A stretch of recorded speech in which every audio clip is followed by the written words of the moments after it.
So Eryk, obviously running it back after that last one, was it important for you to do this one again, or did it really matter to you? One didn't really matter to me. You know, this is the name they called me with, and you know, it wouldn't matter if it was somebody else or Darren. So it just so happened to be Darren. So you know, here we are. Nice. The knee obviously is the big story, right? The illegal knee. I was trying to judge by your reaction, like after everything happened. Like, when did you realize, this was illegal, and you know, potentially in the fight? It was as soon as Herb said stop, you know, and then before he even said anything to Darren, he turned to me and was like, he was down, he beat him in the head, and I was like, all right. And then, so you know, you just gotta kind of let everything play out the way it did. So. What's your take as you're watching everything and that sort of thing? I mean, are you thinking like carry on, or I can tell this is over? Yeah, no, of course I wanted to continue, but you know, they have these protocols in place for a reason. You know, I just think that, you know, if I do that in the first minute of the fight, you know, Darren takes his time and the fight goes on, but you know, how's he supposed to pass any kind of concussion protocol or whatever they do when, you know, the previous 4 minutes, you know, I was getting at him pretty good, so of course he's not going to be coherent enough to answer any questions and stuff. So kind of kicking myself in the butt about it because, you know, I kind of gave him a way out, so to speak. What is going through your mind? Because obviously we've seen a couple of illegal blows lately, right? And so I was just curious what the mindset, like when you're throwing that knee, are you thinking about positioning, or, you know, I mean, I know you're not trying to do something illegal, right? So what's the thought process like in that moment? Man, you know, there is no thought process. You know, it's just kind of kill mode, for lack of a better term. You know, you hear the referees telling the fighter to defend himself, so you know the fight's almost over. You know, he was kind of up, down, up, down, up, down. I thought he was on the way up, and from the way I was standing on top of him, I couldn't really tell. So you know, it's 100% on me. Yeah.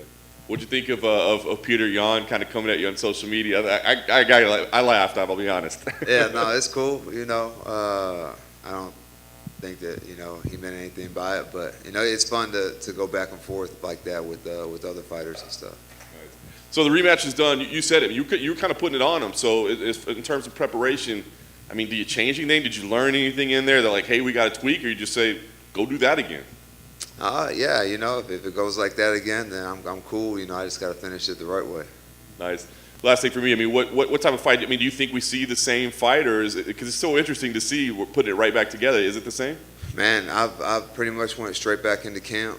You know, I've been out in Arizona training with Eddie Chan, Santino DeFranco for, you know, this whole year except for a month, so for about 5 months. So I've done nothing but continue to grow and develop my skill set and stuff. I'm not sure what his training has been like or anything like that. So yeah, you know, I think I'll be an even better fighter this time around than I was last time. And we're fighting up a weight class, so you know, I tend to hit harder at 205. So yeah, it's good for me.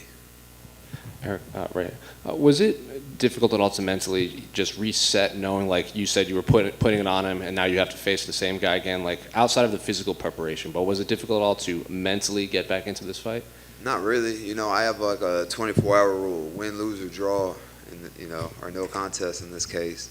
After 24 hours, you know, whether I'm happy, sad, or whatever, then I'm over it and we're on to the next. And then you said you were training in Arizona just 2021, is what you were saying? Like from the beginning of this year? Yeah. I went out there in January to get ready for the fight in March, and then pretty much had the half of March and a little bit of April off, and then was back out there in Arizona training again. And we've heard so much about Eddie Cha's skill set as a striking coach. The fighters seem to just flock to him from all over the country. What specifically about him drew you to come out here to Arizona? Man, he's really the guy that like emphasizes the distance. You know, if you watch my fights before, man, it's kind of a brawl. You know, toe to toe, and I hit you, you hit me, and we'll see who's left at the end. And you know, that's not very conducive to a long career. You know, so. I wanted to be able to use my athleticism a little bit more. So now I think Darren only landed one punch in that first one, and you know, just being further away and being able to close distance and gauge distance I think for me is going to be the difference in my performance. Who are some of the other bigger guys he's been training right now? Because we see him a lot with the smaller fighters, but we don't see a lot of bigger guys like you with him. Well, this camp and last camp, they brought guys out for me to train with. There's not a whole lot of big guys that train there on the day-to-day, but like Ryder Newman came out there last time, Curtis Millander, Jared Rebel came out there this time. And, man, there's a guy out there, a welterweight, Ray Waters. Y'all probably don't know about him yet, but I assure you, you will here in the near future. Eryk over here. Is this 4-way to 205, is that going to be a permanent thing, or are you just testing the waters? Nah, Darren wanted to fight at 205, so it's, no skin off my back, so it's whatever. So would you wouldn't make that a permanent home? Because you got a big frame for middleweight. Man, I like middleweight. I like the preparation for middleweight. I have to be more disciplined, especially with my diet and stuff, and I think it just makes me that much more dialed in on fight night. How much pressure do you have being kind of, you're home away from home to put a show on? I'm pretty sure you're going to have a lot of friends and family that are going to be here in Phoenix to see you do your thing. Oh, man, I do that anyways, I think all my fights are pretty fun and entertaining to watch, and I think it'll be even more so now that there's fans and you can feel the energy of the crowd and whatnot. I can tell you're a big mental guy, which you already locked up with him. He felt your power, you felt his. When you see him, when you have y'all stare downs and stuff like that, what do you think is going to be going through your head, knowing that you basically took this man's will and let him off the hook, and you're going to have to do it again? I just try to like gauge people's energy at the stare down. You can kind of, see them breathing a little harder. They look away sometimes. So I don't know. I really just go off of him. It's like, oh, okay, maybe he's a little timid, or I can see the nervousness, or whatever. I'm not sure what his energy will be like when we look each other in the eyes. Do you have to get a finish, or it's just all about just getting your hand raised, regardless of by decision or whatever? As long as you get your hand raised at the end of the day, that's all that matters. Or you been like, I got to finish this fight and send a statement? Man, every time I fight, I'm fighting for one of those performance bonuses. Man, there's nothing like an extra 50 or hopefully in this case 75K in your pocket at the end of a fight. So. Yeah, I'd like to get a finish, but he's a tough, durable dude, and I'm sure he'll be even more durable fighting up a weight class, because he doesn't have to put his body and stress his body as much. So, yeah, of course, I'm looking for a finish and a good performance, but at the end of the day, it's all about wins. So, if I get my hand raised, then I'll be pleased with it. And final question for me: with the COVID, you got the loss in 2020, and then the crazy no contest earlier. Does that kind of like bother you? Like, man, I got to win in the actual calendar year. Does that feel in your psyche anywhere, or just like a different fight, different place, different time? Man, I've been my career's been all over the place. Yeah, it's been a year since the win, but I've also lost 3 straight, and then came back and won a performance bonus. So, I've faced a little adversity before, and this is nothing new. Eryk, right here. Hey, man. Uncle Eryk in town, right? In Phoenix, you got your brother here, you have family here, so even though you're not in Birmingham anymore, you kind of have that feel. What's that like for you, to have family here and to be able to train here and just kind of, because the routine and that normalcy is everything, right? Yeah, yeah, I got, my brother lives here, niece and nephew, and, during, when I'm getting ready for a fight, I really like to isolate. So, I've been here for about 8-9 weeks, and I've probably only seen them twice. And one of them was their birthday, so, Uncle Eryk had to make an appearance. So, yeah, I really didn't see them too much. I just kind of like to be isolated and be by myself as I'm getting ready for a fight. First time I met you, you were in the crowd at an event we did here, and I think you were fighting for LFA at the time. Can you just talk about your journey, being a national champion and then coming through and, ending up where you are now, but the path along the way, the bumps and bruises, the ups and downs? Yeah, man, it's been, a crazy journey, and but I appreciate it that much more. Nothing was ever given to me. No one ever, really did me any favors. I fought my way into the position I'm in now. I've had some wins, had some losses, had some performances, bonuses, and it's just it's been an awesome ride. And how about training here in the dry heat as opposed to that humidity in Birmingham, the adjustments that you've made there? I train inside, so it's not like I I ever have to see that sun or anything like that. And, you know, I pick the times when I run in the morning or late at night. So, man, I prefer the humidity because that sun out there is crazy intense, and I don't want no part of it. So I'm glad I do an indoor sport. They got some AC pumping in the building. And last one for me, just the opportunity to be on a card like this, man. This is the biggest one we've ever had in Arizona, but to be there with Nate and to have 2 title fights at the top, huge opportunity with a lot more fans watching for you.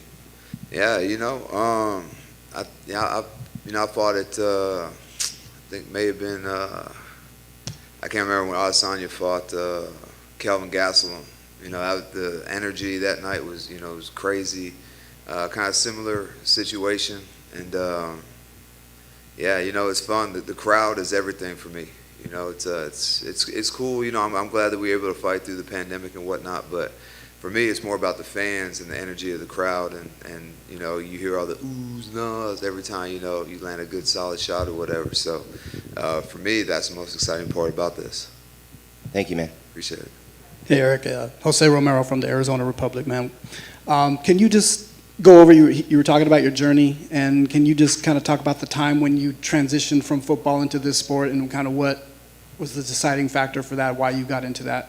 Yeah, you know, a lot of people think that, you know, they'll ask me a question, is like, why did you quit football? Or they think that I just went from football straight to the UFC, and that couldn't be further from the truth. Football quit me, you know. Football didn't work out for me, so I was, you know, man, I did everything under the sun. You know, I was a janitor, I cleaned apartments, cleaned factories, worked for Coca-Cola, all in the same town that just a year before I had won a national championship. So, you know, I just was super frustrated and just found myself being angry all the time because this is not how I envisioned my life turning out, you know. Every football player knows you might not make it to the league, and if you do, you're probably not going to be there for long. So I was okay with not making it to the NFL, but, man, I just thought that I would have a little more help, you know, finding or getting you know, having a career. Man, I didn't want to be on my hands and knees scrubbing toilets. And so, man, I just found myself like fighting all the time, getting in trouble. So, I really just walked into the gym to blow off some steam, and got beat up by Walt Harris the very first day I walked in. But, man, I fell in love with the sport immediately after that. You know, I just knew that I had to start from scratch, you know, develop a skill set.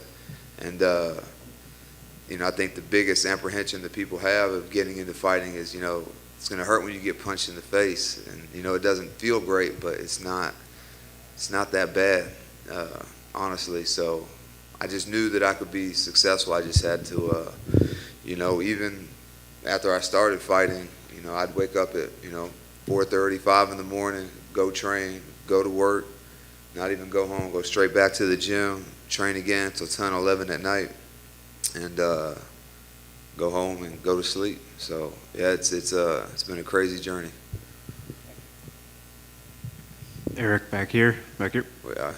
Speaking of your football career, you know, we're getting crowds back now, and you fought without crowds. Could you ever imagine playing a football game like the national championship without a crowd? Nah, it'd be kind of weird, but you know, I think because, you know, they're in a stadium or whatever, they would probably like pump crowd noise in there, so it wouldn't just be silent like those like the fights have been.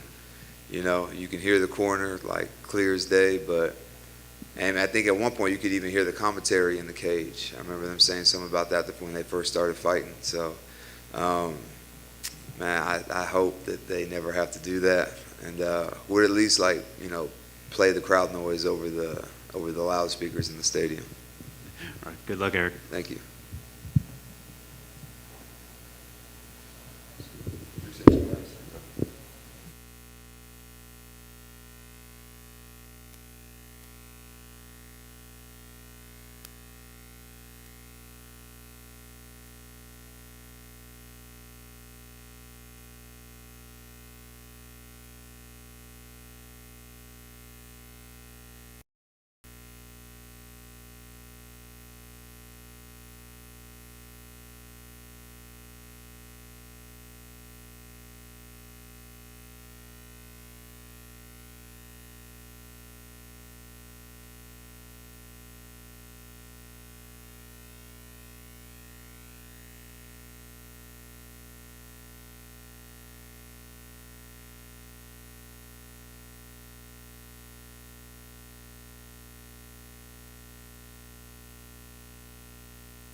Damian, it's been like 15 months since we've seen you fight, and it's been a kind of a crazy 15 months, right? I mean, what has life been like for you? I mean, were you thinking about fighting at all, or did you decide to kind of stay away during this whole crazy pandemic time? No, I was thinking about fighting all the time. You know, that's what I do. That's what I love. But the world was crazy, like you said. I remember when I finished with Ben, I said, okay, I have a couple more fights.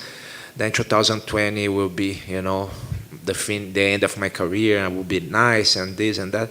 And then I get into Brazil and I fight in Brasilia. The first event without a crowd was pretty awkward. And I was telling the other interviews that when you always been fighting all your life with crowds, since the time I was fighting jiu-jitsu, you know, there is always crowds, especially the wars, big crowds. You kind of take for granted the fans, and you think it's nice, but you know, I'm too focused on what I'm doing that I'm gonna enjoy after. But once you fight without crowd, you understand the importance of the energy or wherever you believe to the show, you know, and the fans are part of the show. So for me, it's very important, and I'm very glad to fight for a big crowd again. Very nice. I know, like during this time away, you got your 5th degree black belt, right? And you've been telling the history of jiu-jitsu. I mean, have you during this time have you been focused like more on jiu-jitsu than MMA? Did you follow that? Yeah. I'm still doing. Yeah, I did 5 episodes. I want to do more. It's very nice, you know. I'm very excited to do that, and I've been focused on the jiu-jitsu history, but of course training, I've been focused on MMA, you know, in jiu-jitsu for MMA like I always do, and it doesn't change.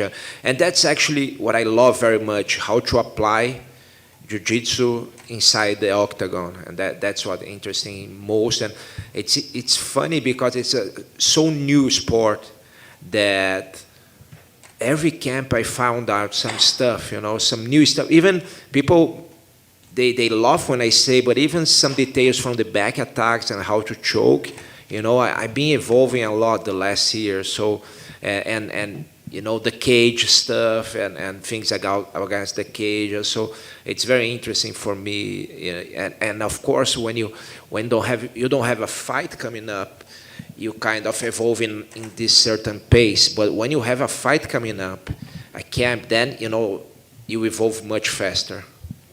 So to me, it felt like you were trying to like wind your MMA career down, like you felt like you were in, but it sounds like you're just as passionate about it now as ever. So, I mean, are we at the end of your fighting career, or do you think there's still a future ahead? Yeah, this will depend on Saturday. Of course, I'm near the end, and can be the last fight. But you know what? I've been performing so well in training camp, and I've been feeling so well that I could do one more or a couple more.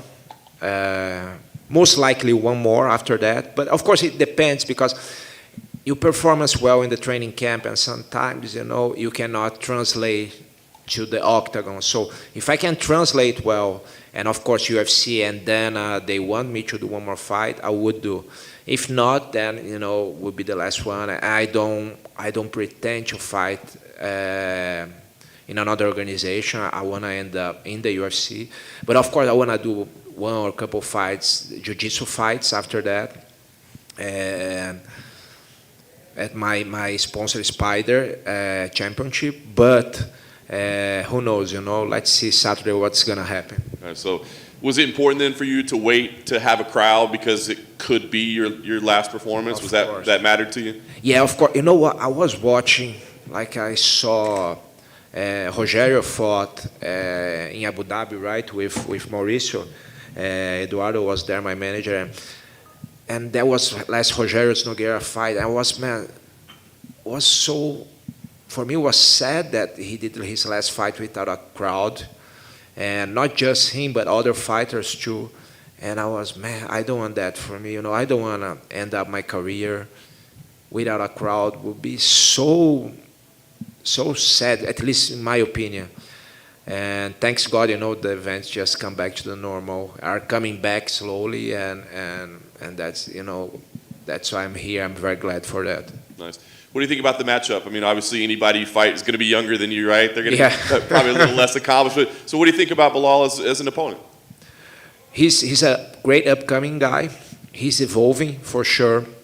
And although his background is wrestling, that's at least as far as I know, he started with wrestling. He's a good wrestler. He used the wrestling. But in the late years, he been striking much more, and he believes and he trusts in his striking abilities.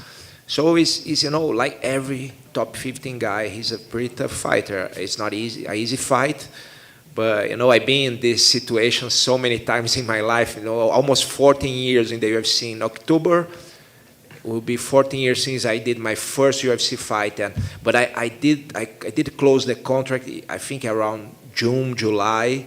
I don't remember. Well, I need to check my emails. But so it's 14 years, and it's so great to be in this organization for 14 years. Yeah. Last thing for me, hopefully it's not your last fight, but if for any reason it is, how do you want people to remember you, to talk about you? What do you want people to say about you and your legacy and your career? I'm very happy when I hear from my peers, the other fighters, that they admire me, like Charles now, he just won the championship, and he said in Brazil, I think Demian is still the best one in Jiu-Jitsu. That makes me so happy because, to get recognized by your peers, it's great. But for the fans, I want them to remember me about, of course, the Brazilian Jiu-Jitsu and everything that I represent behind that name of Brazilian Jiu-Jitsu and everything that this represents. And my posture, as a martial artist, and I think, that's it. Demian, right here. Was Belal the only name they offered you, or there are other fights that they came to you with during the pandemic? There was they offered Chimaev before, but that was end of the year. So Eduardo, my manager, was talk with them, but we didn't get to close the contract. And after that, he closed the contract to fight. No, we didn't close. But then he fought. He was closing to fight Edwards. No. Yeah, and then he had the COVID and stuff. So, and then they offer also Vicente Luque, but then. I don't know why we didn't close to. They offer, but then they decide put him against Woodley, and so there was a fight that I was up for, but they offer, and then they put him against Woodley, and then finally they offer Belal, and then we got it. With the Chimaev, were you interested in the Chimaev fight? Because then I think he had already had a fight booked, and Dana said he's going to fight you next. So he fights this guy, and then he fights you. And he in that time was interesting because he was his hype was really high, but then Eduardo started negotiation, didn't happen. But right now, I don't think about that because I'm more about, doing this fight and see if I'm going to stop or not and this kind of thing.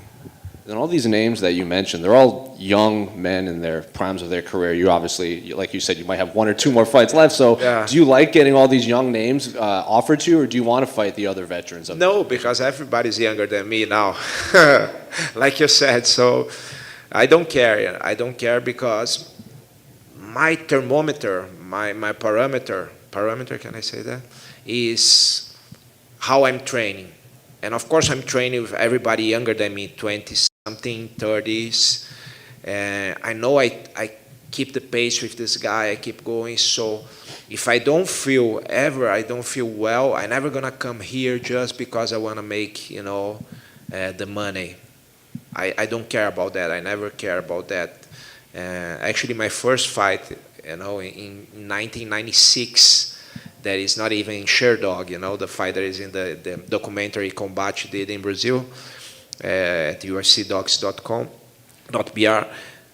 I paid to fight. I paid 30 reais at the time. It's like $10, something like that at the time, dollars. So, and I paid so many jiu-jitsu fights to fight in the championship, so that I'm not here for the money. The money is great, and it's so nice to do something that you love. I used to say, in Brazil, we don't make too much money, but we having fun. And now I can say I make money and having fun, so it's perfect word. Dan Hardy actually did an interview, and he said he would like to see like a masters division in MMA, where for like people 35 and older. Who said? Dan Hardy. Ah, okay. So like Yeah. him and Matt Brown and Carl Yes, Conley could all yes. fight. Would you like to see like a masters division in MMA? I don't know. It would be nice, of course, but I like to fight, everyone. I don't like to be separated by age, because if I'm feeling that I'm, doing well, I can do with anyone. And in the fight sport, if you see the history of fight sports, there was many, like I was studying the history of Brazilian Jiu-Jitsu and Jiu-Jitsu, and when the Japanese came and even the American catch wrestlers here, they were fighting sometimes till 50-something years old. Of course, it was different time, but also there was no time limit. There was crazy rules, and people were fighting. And you can see like old boxers fighting, like George Foreman, when he won the world title. So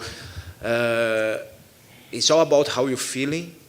And I think our society, of course, is very obsessed with age. So every time I did journalism degree, I did journalism in college, and every time you write about somebody, you put the age, after, and everybody just talk about that, and it's interesting. But I think it makes different. But what really makes different is how you're feeling. So if you're feeling, and I'm not lying, because some people say, some people, they just lie. No, I'm feeling great. And they don't feel, they feel like shit, and because they are older and stuff.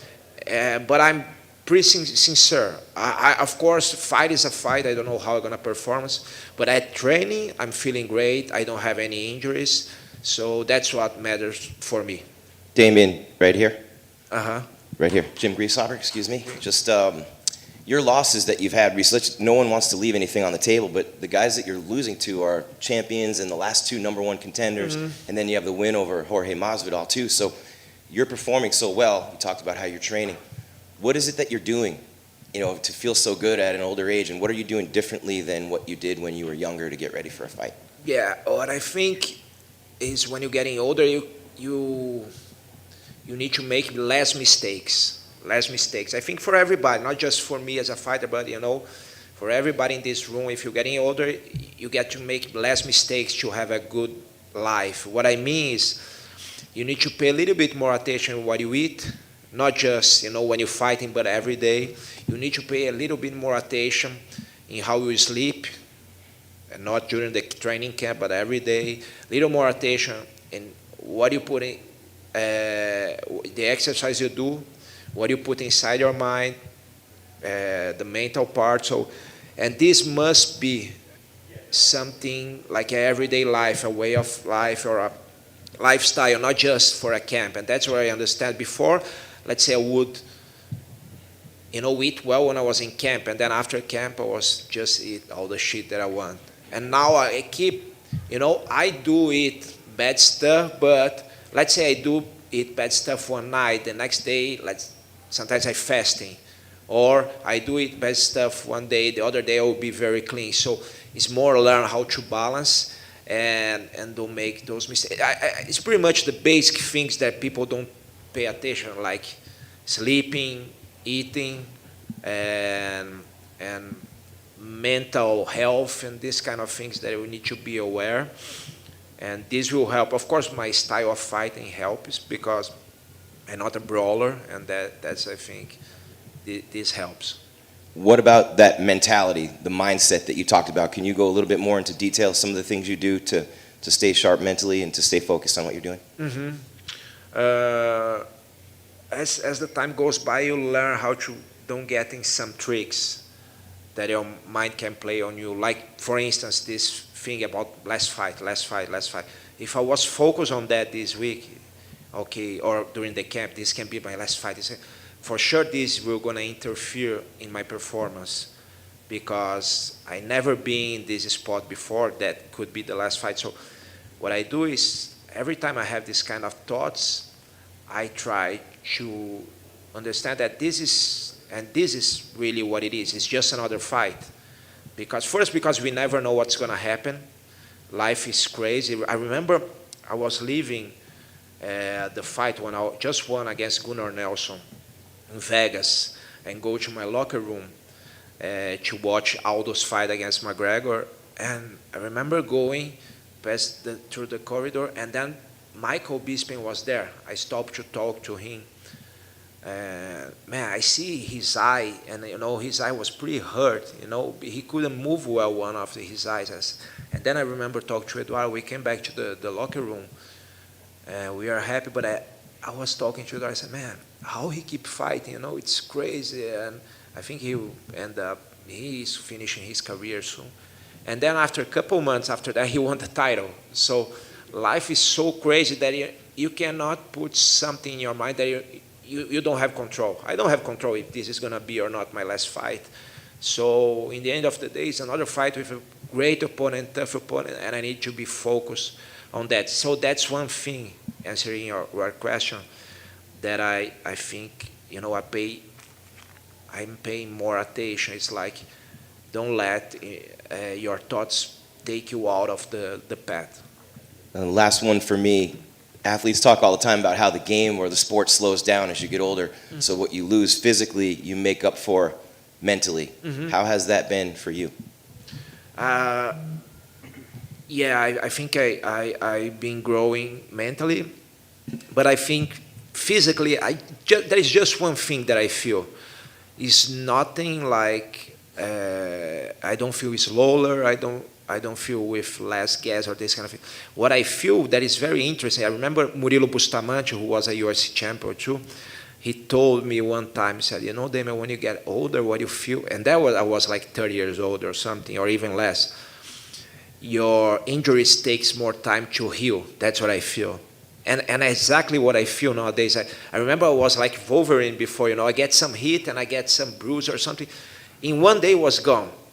I was impressed at that time how far.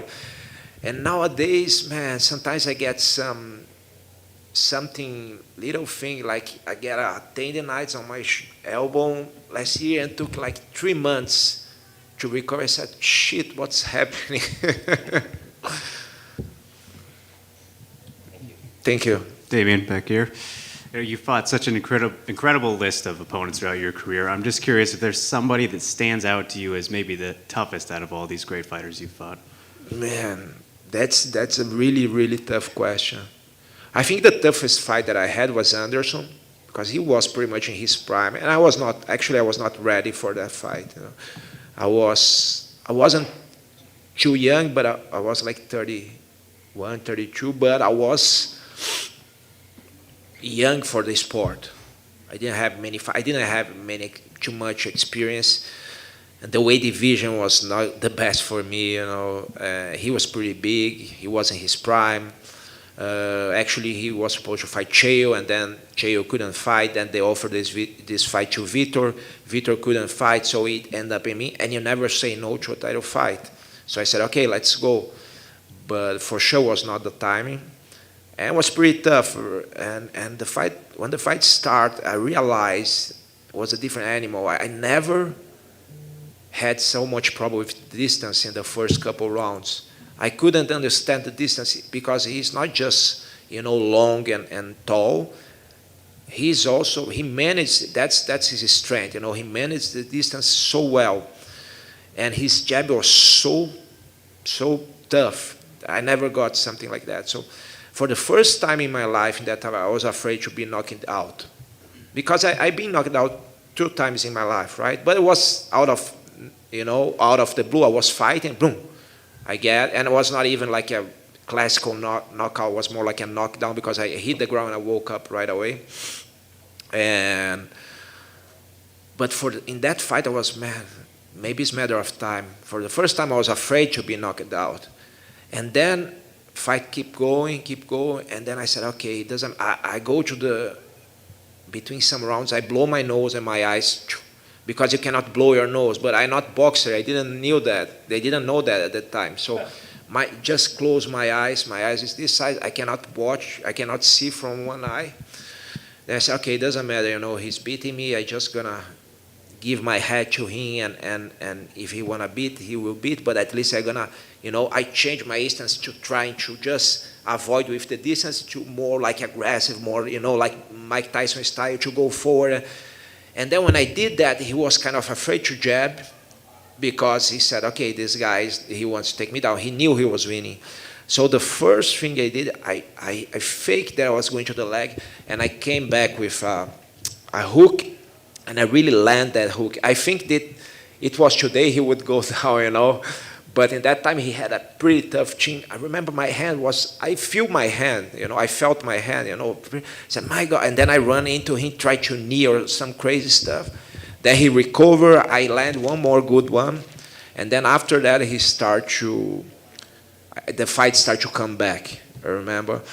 And I remember his corner said that what they said after me, Anderson, you got to jab, you got to do this. And I said, I'm not finding the distance anymore. And that's interesting because that's the same feeling I had at the beginning of the fight.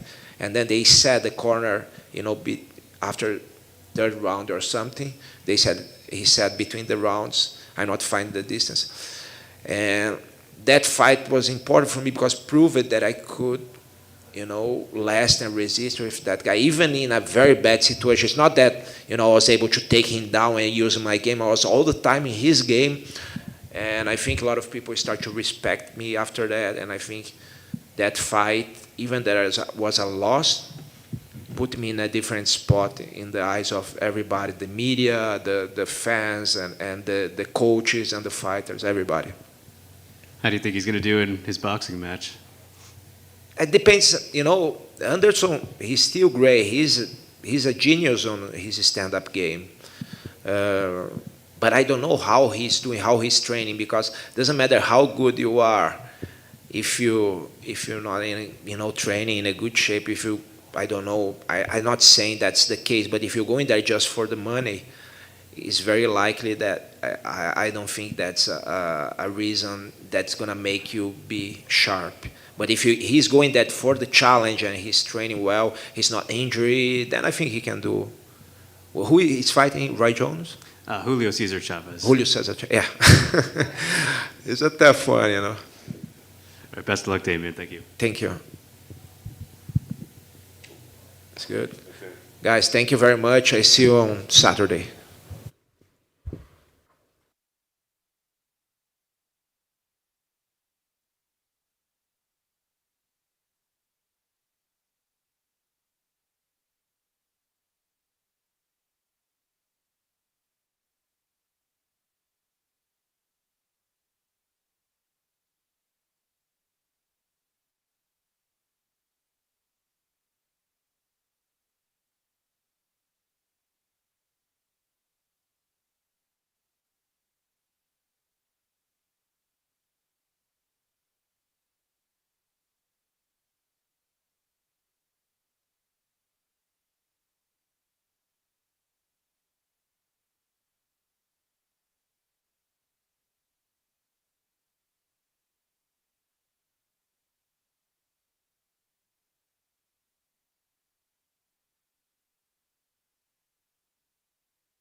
Paul, obviously this is a rescheduled fight. You had to change things. What was it difficult, or is it tough to make adjustments to change your timing like that and lose a fight?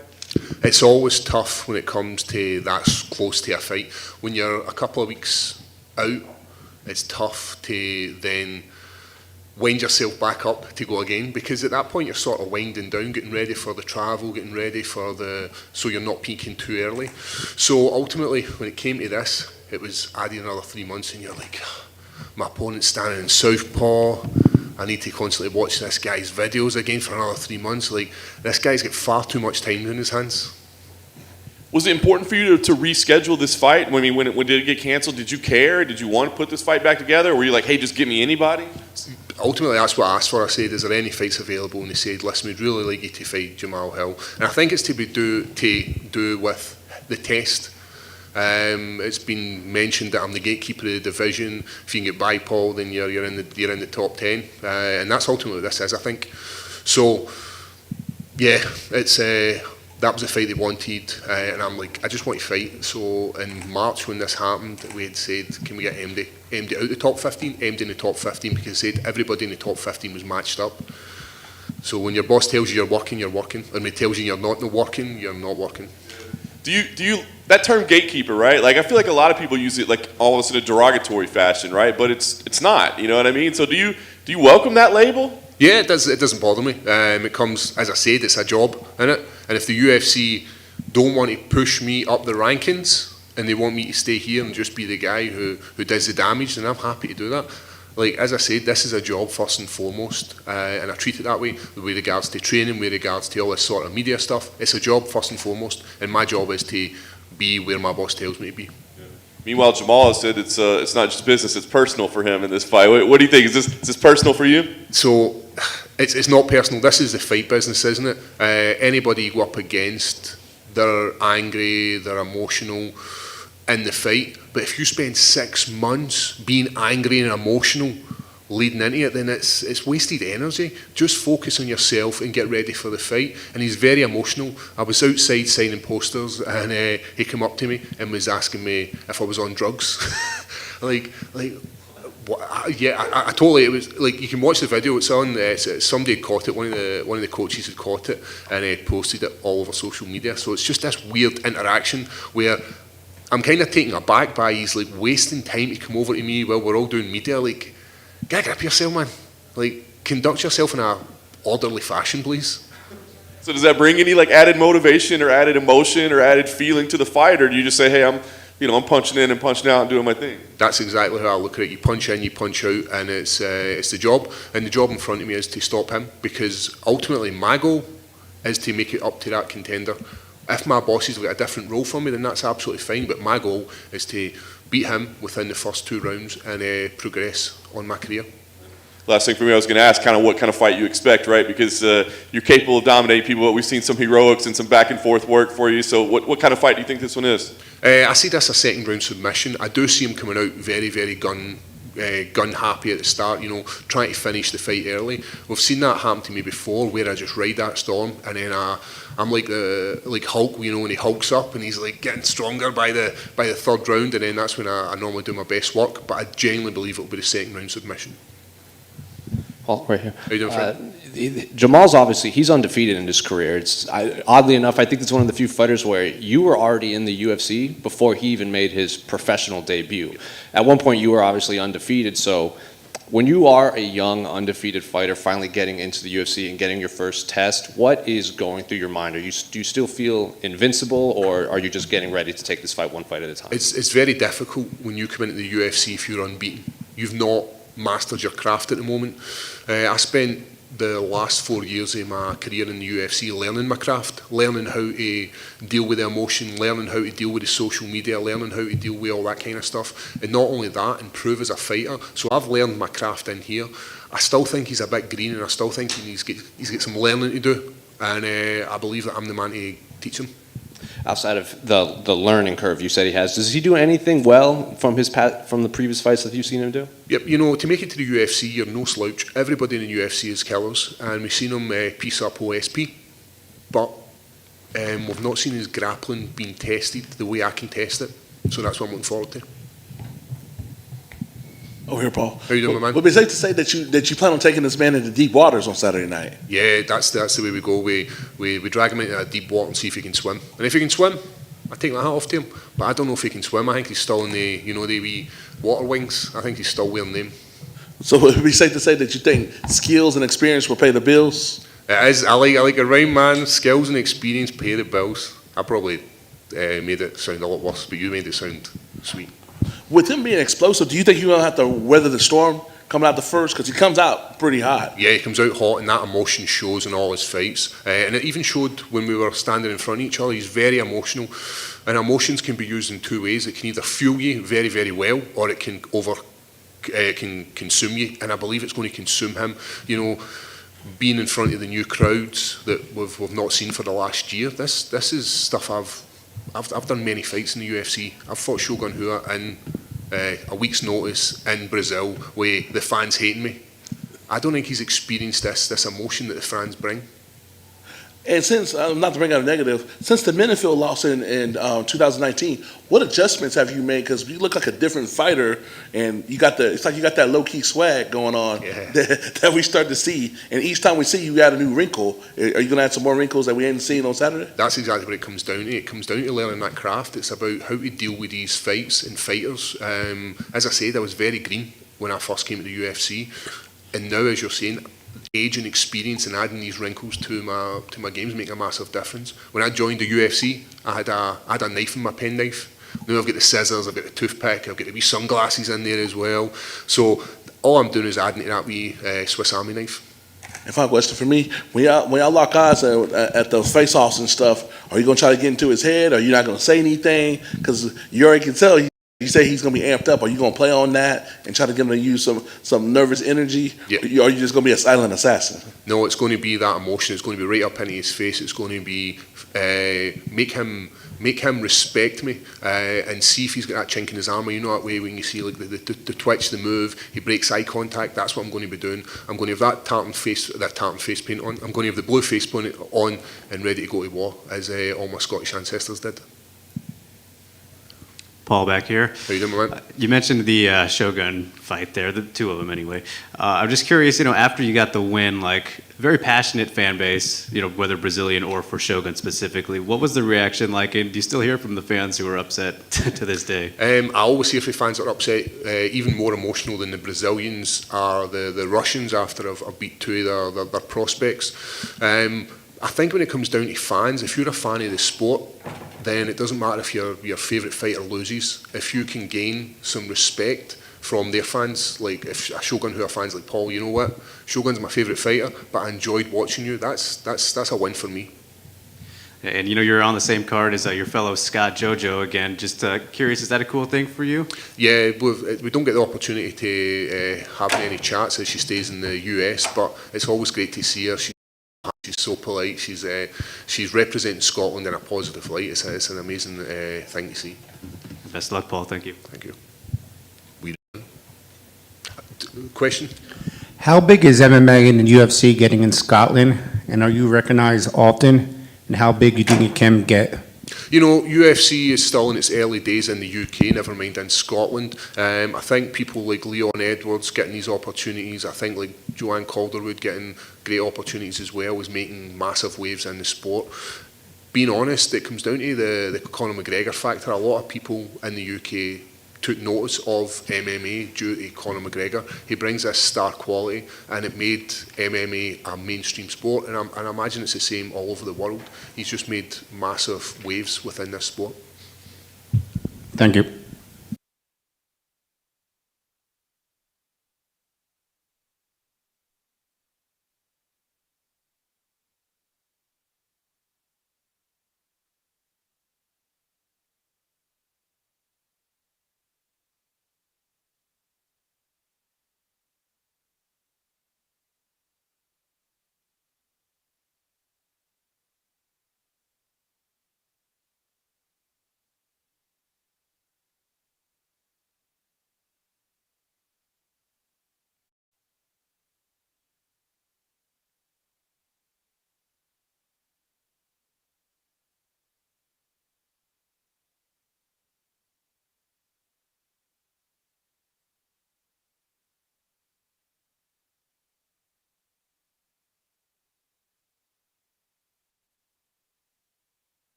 J-Mo.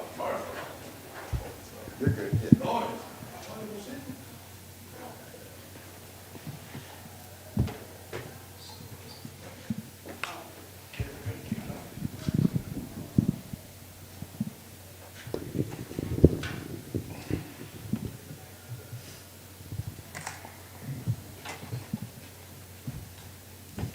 Lauren over here. Are you looking at this as a number one contender spot? Because we've been going back and forth. Nobody's officially named it that, but is that your mindset? What was the question? That this is the number one contender fight to fight Valentina. I think it all depends on, what happens Saturday night. Like, it depends on my performance. If JoJo and I have like a fight where we just go out and look at each other, then like, no. It has to be a good performance. Give us some insight to your mindset, your momentum, because you're on a 4-fight win streak. And it seems like every time we see you, you get better and better, and your striking is way more crisp. Yeah, that's my mindset, just to get better between every fight. And I'm working with such a great team right now. Like they've really invested a lot in me, and so I invest a lot back in them. I spend all my time training. Sometimes like people ask about like, what shows do you watch? What other hobbies do you have? And it's like, none. I literally spend all my time training, eating, or recovering. Have you been working on your ground game? Because the last time you got the submission, we used to see you put them hands on people, but you choked her out last time. Yeah, it was good to get a submission on my record. I'm an extremely well-rounded fighter. I'm good anywhere the fight goes, and I'm really proud of that. There's not really any holes in my game. No matter what you're good at, you're going to have a hard time doing what you're good at when you fight me, no matter what you're good at. Do you take it personal and see like people, even though you're getting better, people still, she's not ready for the big stage, that people keep underestimating you? Does that kind of get you going? I don't think anybody has said that about me in a long time. I've been on a couple of really big pay-per-views now, and I think people are starting to take notice that I'm a really good fighter. I'm one of the best in the world. And I don't think anybody has said that about me in a long time. If they have, then they're a hater. Like, it's not, I wouldn't even take it personal, because it's like they just don't know what they're looking at. And what challenges does Joanne possess that's going to be difficult to deal with her being another elite best fighter in that division? JoJo's good at a lot of stuff. She keeps a good high pace. She throws a lot of kicks really well, especially like good long straight kicks, like her teeps and stuff.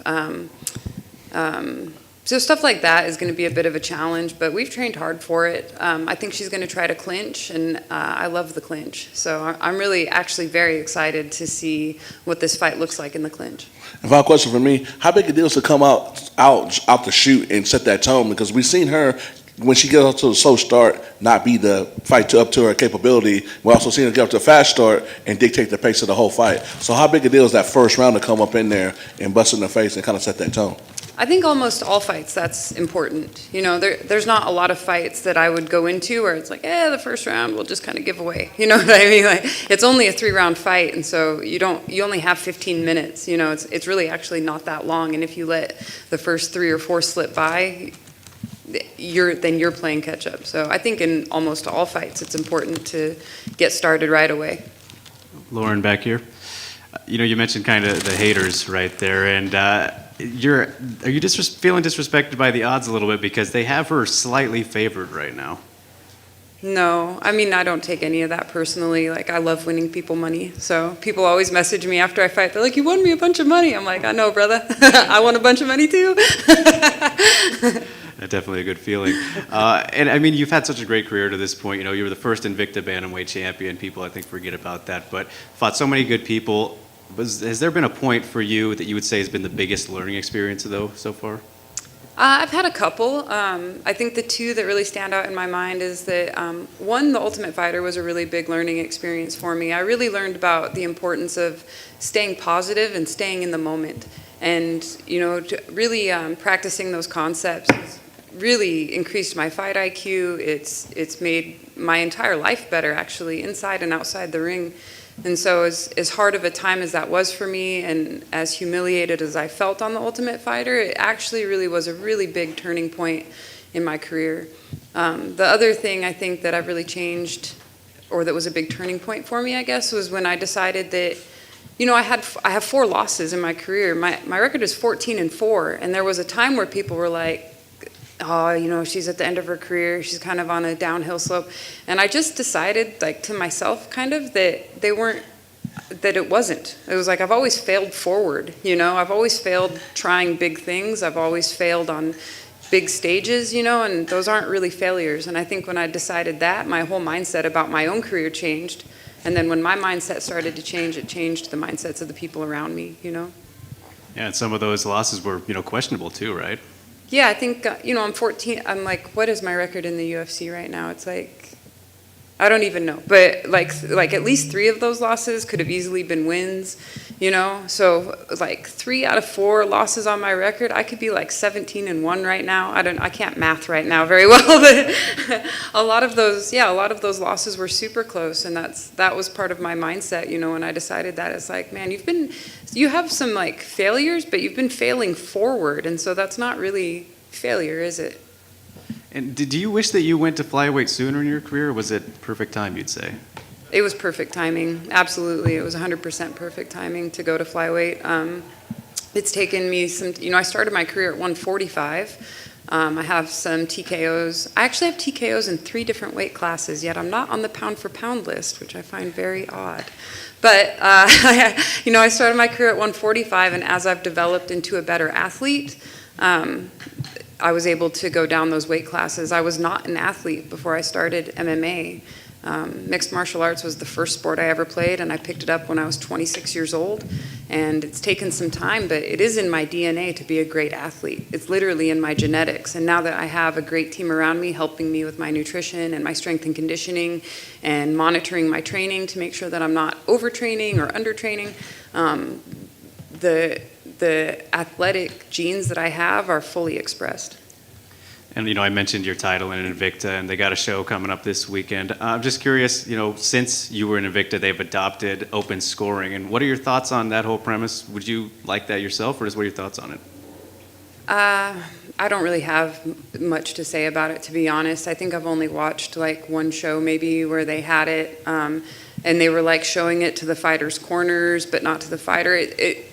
I think it has some kinks maybe that they still have to be worked out, but I think that just like with like the closed scoring, there's pros and cons to it, I'm sure. Last thing for me, Lauren, what is your ideal outcome for this fight? I mean, obviously you want to dominate, but would you prefer a submission or a knockout? Like, how do you fantasize about it a little bit? I would love to get another TKO. I love winning fights by pound and pound. I love it. I have a really nasty top game in jiu-jitsu. It's pretty good, and to me, that's what feels dominant, is when somebody's underneath me and I can feel them start to break. To me, it's just it's the joy of my life. Best of luck, Lauren. Thank you. Thank you. Lauren, I know you said that you liked the matchup, but I know you were thinking title shot as well, right? So when it wasn't a title shot, when it was this, was there any initial like upset or frustration at all?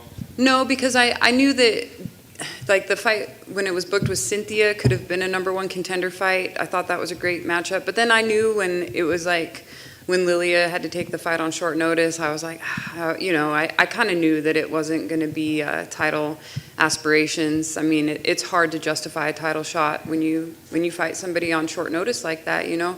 And to be honest with you, I'm glad, because it would be hard for me to go in and fight Valentina and feel confident about that coming off of a win over, you know, a newcomer. She's probably a strawweight. And so really for my own benefit, I have to fight somebody tough. And I'm happy to fight a striker, you know, going in, because it's like I have to be able to pass these tests to get to the next level. So I don't think my head would be in a very good space at all if I was walking into a title fight right now. And I love my job. I love to fight. I'm happy to go in and do what I do. And I really think that, like, if I just focus on, you know, like enjoying the fight and having a good performance and doing my best in every moment, then things like wins and bonuses and title shots and everything else, that'll all be byproducts of me staying in the moment and doing my best. I guess with all that said, do you feel like this is a #1 contender fight? I mean, are you saying you can't focus on that, but on paper, it sure looks like you win here. There's not a lot of other names, you know, to match up with. I would love to say that it's a #1 contender fight. I would like to say that, but I also know that in this sport, it's like anything could happen. So I could win this fight, but come out with such an injury that maybe, you know, I'm sitting on the shelf for 9 months, or maybe I win this fight and then Valentina gets injured. That's what happened to JoJo, right? She was lined up for the title, and then the champion got injured. It was totally outside her control. And to be honest with you guys, we haven't even passed all the COVID tests yet. So it's like we have like 9 people that have to all pass their COVID test before JoJo and I can even get in the cage. So it is hard for me to say like, oh yes, this is going to happen, and when I do this, this is next, because I learned years ago, man, you just can't do that in MMA. Fair enough. What's the story of this Joanne Calderwood lookalike that you're training with? Did you seek somebody out to like look exactly like Joanne Calderwood? She's a ringer, right? Yeah, she looks just like her. No, that's a woman that goes to our gym. She goes to Main Street, and she's super, super sweet, really kind. And I've seen her there since I started training at Main Street. And I've always thought, like, man, she looks just like JoJo Calderwood. Like, when I first saw her, I had to do a double take, you know? And so when this matchup came around, the whole camp, I was like, we have to get a picture with her. Like, we have to do this. And then luckily, the last day that I was at the gym, she was there, and even the side of her head was shaved and stuff. And so, yeah, it came out pretty cool. It worked out just perfect.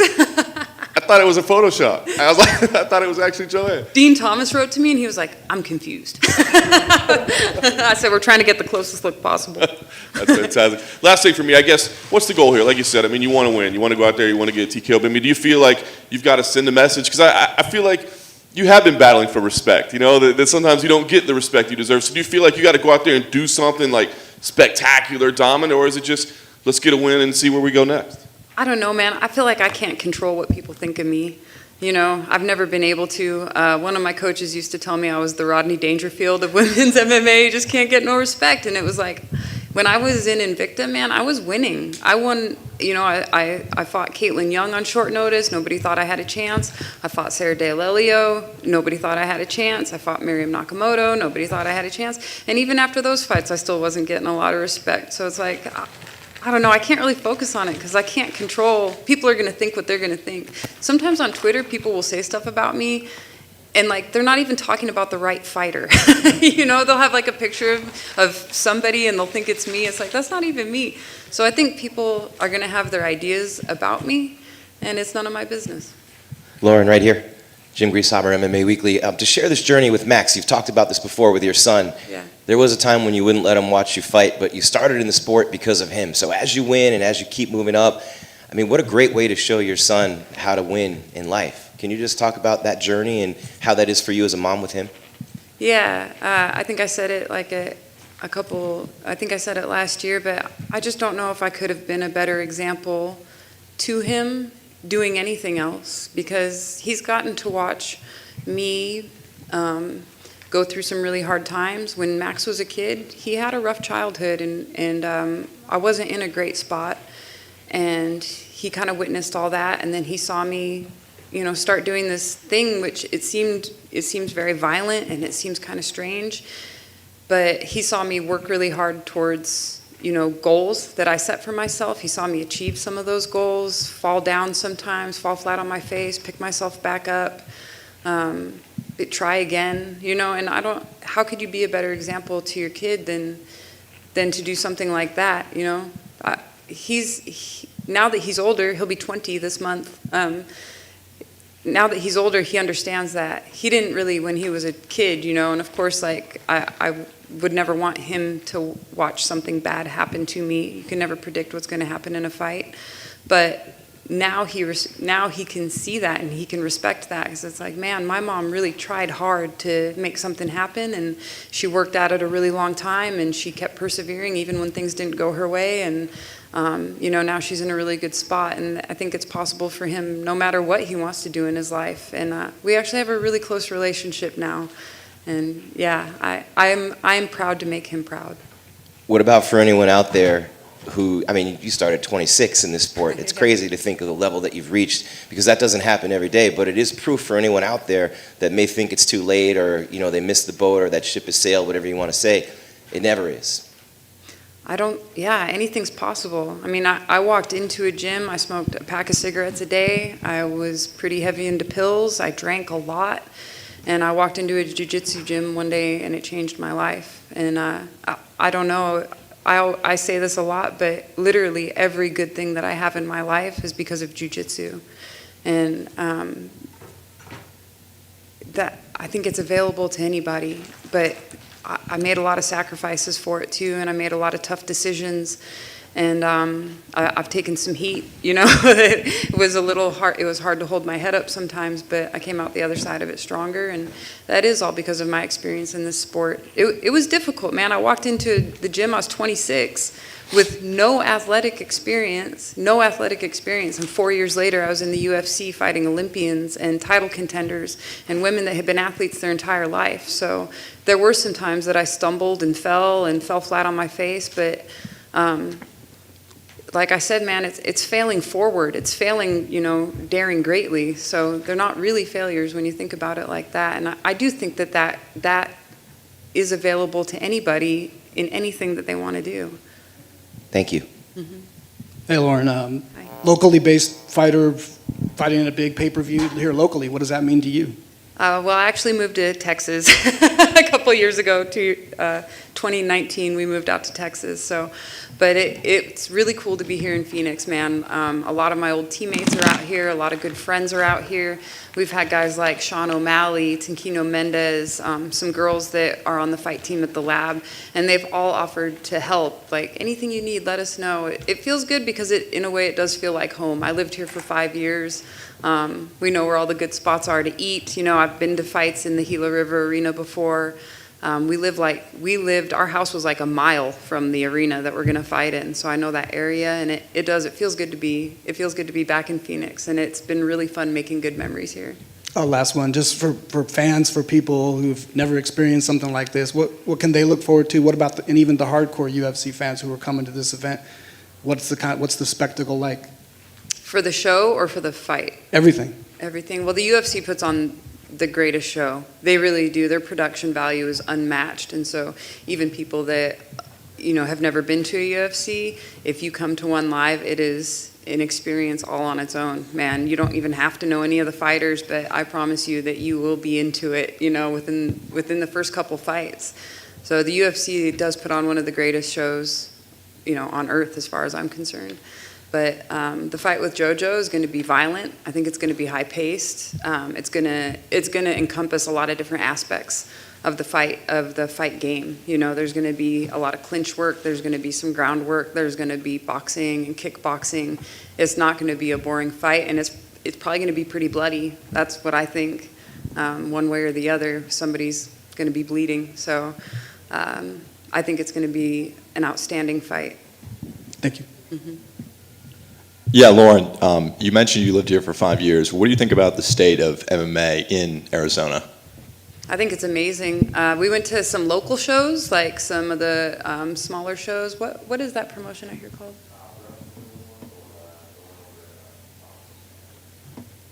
Yeah, like anyway, there's some local promotions out here that are bringing up and coming fighters, and I loved going to those shows because it's like you never know who you're going to see fighting like their second or third fight, and then like 3 years later they're in the UFC and you're like, oh my God, that guy's going to be a superstar. But look at the fighters that are out here right now: Henry Cejudo, Sean O'Malley, Kyler Phillips, Mario Bautista. I mean, Benson Henderson, his wife is fighting now. Like Maria Henderson, y'all keep your eyes out for her because she's good. Yeah, there's a lot of great fighters out here. Arizona, Phoenix is a hotbed for fighting for sure.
Movsar, we saw you compete in January against Nick Lentz. What were your thoughts on that fight? Good fight, I think, but not good decision, because I think I make unanimous decision. He's good fighter, strong fighter. He did a lot of wrestling, jiu-jitsu, but I was a little bit better, I think. Yeah. He retired after that fight. Did that impact you at all to think like, I don't know, I was in there with this guy's last fight? I'm not tired this fight. I felt good, but I have small time before fight for preparing. But it's okay. It's not problem for me, because I do every time, a lot of condition, a lot of work for my functionally, everything. It's not problem. I like do 5 rounds, like title fights. 3 is a little bit small for me. Fighting here in the U.S., I believe for the first time, correct? Yeah. Does this feel like a big moment, a big opportunity for you? Not. It's just fight. It's first time. First time I got injury from accident. Second fight, fake testing COVID. This third time, I think it's gonna be what to some. Yeah. Nice. I hope. I'm ready. I'm angry. You will see. Nice. Fighting in front of a crowd as well again, does that impact you at all? Is it exciting to have a crowd, or does it matter? Yeah, I'm excited from fight. But just fight. I did this all my life. It's not problem for me. I'm ready for this. Nice. What do you think about Hakeem as an opponent? Are you impressed by his skills? Just next step for me, and I need defeat him, maybe finish. We'll see. But he's a good striker. He good defense, wrestling defense. But he don't meet before fighter like me. I like it. And I guess last for me, do you feel like this is a big moment? I know you said just another fight, but I feel like you have this impressive record. Maybe you win here, people start to really talk about you as a potential It's a big contender. moment, because now I'm top 15. My opponent top 15, and this I see a good chance for me, and I take this. I will take this. I need good. I need do good fight for вызов, бросить вызов еще лучше. To call somebody out. Yeah. I'm ready to defeat everyone in my division. I will be champion. You will see. Good English, by the way. Thank you. It's so hard for me. You obviously are a very good wrestler. Hakeem comes from a Muay Thai and striking background. But what do you? Striking much better. You think your striking's better? I know it. What would you say? How would you compare your wrestling to his wrestling outside of defensive?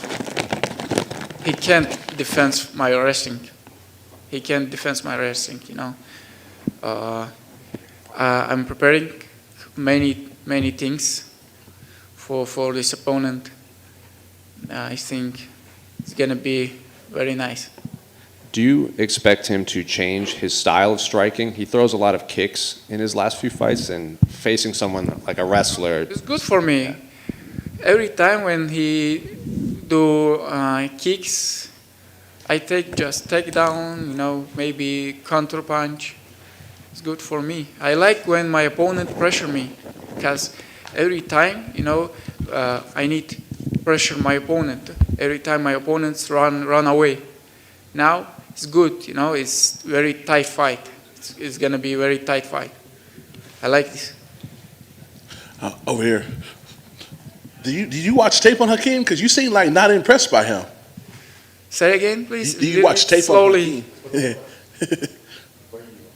Yeah. I watched his last 2 or 3 fights. Good fighter, not enough. You said so matter of factly. Where's that confidence come from? I do a lot of training every time. I'm believe for my power, for my mentally.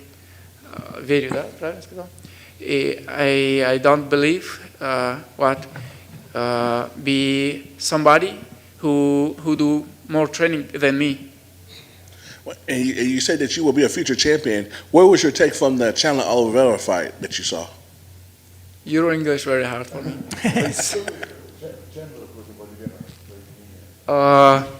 Chandler, Chandler have good punches, but Oliveira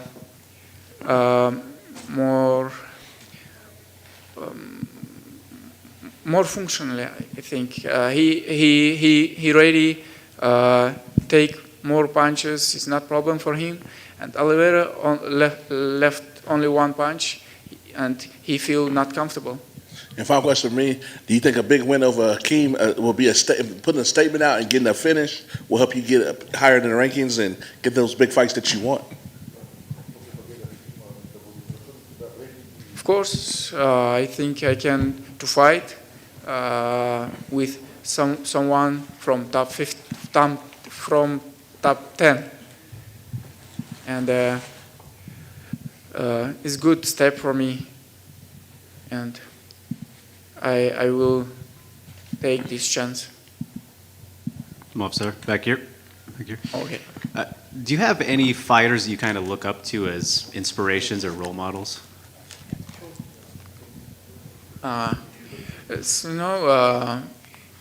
Many fighters. First of all is Khabib Nurmagomedov, and also George St. Pierre. I like this guy. He's very professional.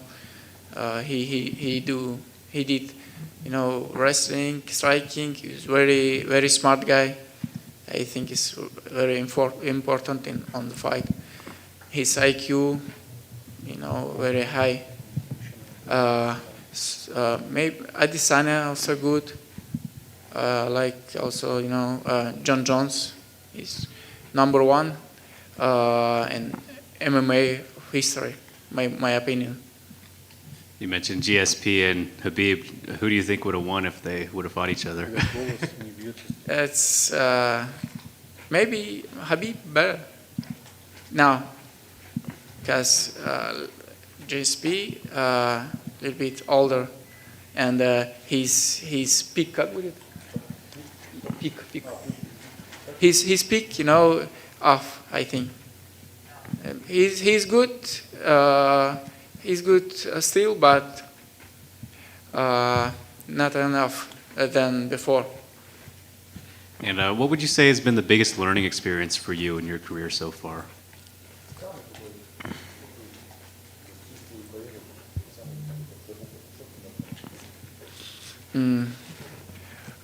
When I come in USA last year, it's good. It's good for me. It's good change for me. And now I train in ATT with many top fighters, UFC, Bellator, and it's good. Good experience. Yeah. For sure. Best of luck, Movsar. Thank you. How long have you been studying English, and how much do you practice? How often do you practice English? Just last year, this, when you находишься в среде как? when you live there, your English улучшается быстрее, improves much faster. And before I will старался, как сказать. I try learn English, but it's not good when you now not live here. Now it's very good practice with another fighters, American guys, many people, you know. In Russia, only 5-10 guys I know who can speak in English, but it's not enough. How was the cultural adjustment coming to America compared to where you're from? You know, I like USA much better than Russia, I think, because, you know, very good conditions. Равноправие, как сказать? Права, защищают права. Good rules for people, you know, and everybody is one level, not like Russia. If you have somebody, your friend in government, you feel good, or no, or you don't have money, you know good, you know, your права как? Your rights is no good, no. Thank you. But I like Ingushetia. It's my small republic. My motherland is only 500,000 people. Yes, there I feel much better myself. With my family, with my neighbors. Done? Thank you. Thank you.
Testing. All right.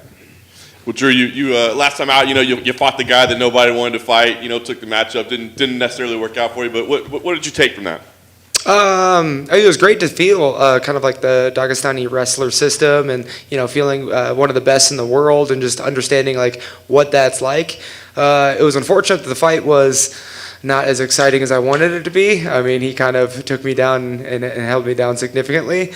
But yeah, I felt it. I know what that's like. I know what to prepare for. And we've been working diligently at Team Elevation to kind of solve that problem for the next time. That's awesome. Then you're a pretty quick turnaround. Was that important for you to get booked again quickly and get back in there? Of course, this career has a shelf life. And so I need to get as many in as possible. Yeah, and I saw the opportunity of, fighting a fantastic opponent in front of a crowd. And who wouldn't turn that up? I was going to ask you the matchup itself. On paper, it looks like it should be a little bit more exciting than the last one, right? I mean, did the matchup itself excite you, the thought of how you guys paired together? Yes. I've been following Brad because people over social media are mentioning his name of like, oh, you need to fight this guy, you need to fight this guy. And so I kept my eyes open and watched him, and he is fantastic. And so as soon as that matchup came across, like, yeah, a beautiful striking matchup in front of a crowd. I want this. So we made it happen. Is it more fun to get ready for a fight like this? Because, you mentioned all the things you had to go through for the last one. I mean, preparing for that Dagestani wrestling system, I'm sure those aren't the most fun practices every day. I'm sure you wrestled a little bit getting ready for this, but is this a lot more fun to get ready for? Yeah, I think mentally it's simple in my mind, right? I've had many Muay Thai fights, and he's had a ton as well, and so we kind of both know what we're coming in with, and it was simple, but we're going to be our best selves in that cage, and we're here to entertain the fans. Yeah, on paper it looks like a fight of the night, right? I mean, is that the way you're looking at this thing too? Like it looks like potential fight of the night type of matchup. I mean, I trained for fight of the night, but I expect a performance of the night. So. Nice. Last thing for me, what do you feel like? I mean, obviously you want to walk away with a win, but I mean, do you feel like you need to make a statement? Because you had a lot of momentum going into the last one, right? And it kind of got halted. So do you feel like you need to come out and prove something or make some kind of statement with the performance? Yeah, I need to go out there and showcase what I've always been doing, which is string some knockouts together. I need to get a win streak together, and so, after this win, we got to get a couple more wins, and so it's just more and more and more. I don't really need to showcase all my abilities in one night. I just got to have more nights. Drew, not to throw my colleague under the bus, but is our fans, when they say, oh, fight of the night, like contender, is that an insult? Because usually fight of the nights are close, and I'm sure fighters want to have a one-sided victory. I mean, I would love to have close fights. Like, you ever watch like the Rocky films, right? And man, if the Rocky films ended with like a fantastic, like a first round knockout, you'd be bored, right? But fight of the nights are super entertaining, and I want to have a career of fantastic fights. And so, yes, as soon as you can put up a guy in front of me and we can have fight of the night, that'd be great. If the guy is, come in a little short, I have a performance of the night. And then you mentioned that he has like an extensive Muay Thai background. Obviously, he's trained at Tiger Muay Thai. You yourself come from a striking background. How would you compare your style of striking to his? I think I'm a little ahead of him in the transition of mixed martial arts. The sports are slightly different, and so I had to make that transition of how people strike in MMA, and I feel like he possibly might still try to strike like they do in Muay Thai or in kickboxing. So, my goal is to showcase more of a mixed martial arts than just coming in and trying to Muay Thai each other in 4-ounce gloves. And then before your last fight, you were kind of joking that your inbox kind of blew up on the DMs with all of Islam's fans. Probably not the case this time with Brad. I know his team has a big following, but not specifically the Australian, New Zealand crowd. I mean, the Russians are still after it, right? Like, I get tagged in Islam stuff all the time. So, yeah, I'm tired of seeing his face. But, yeah, I think more people are just excited, whether you want to see me win or lose. People are just very excited for this fight. And so I've been getting a lot of positivity, optimism.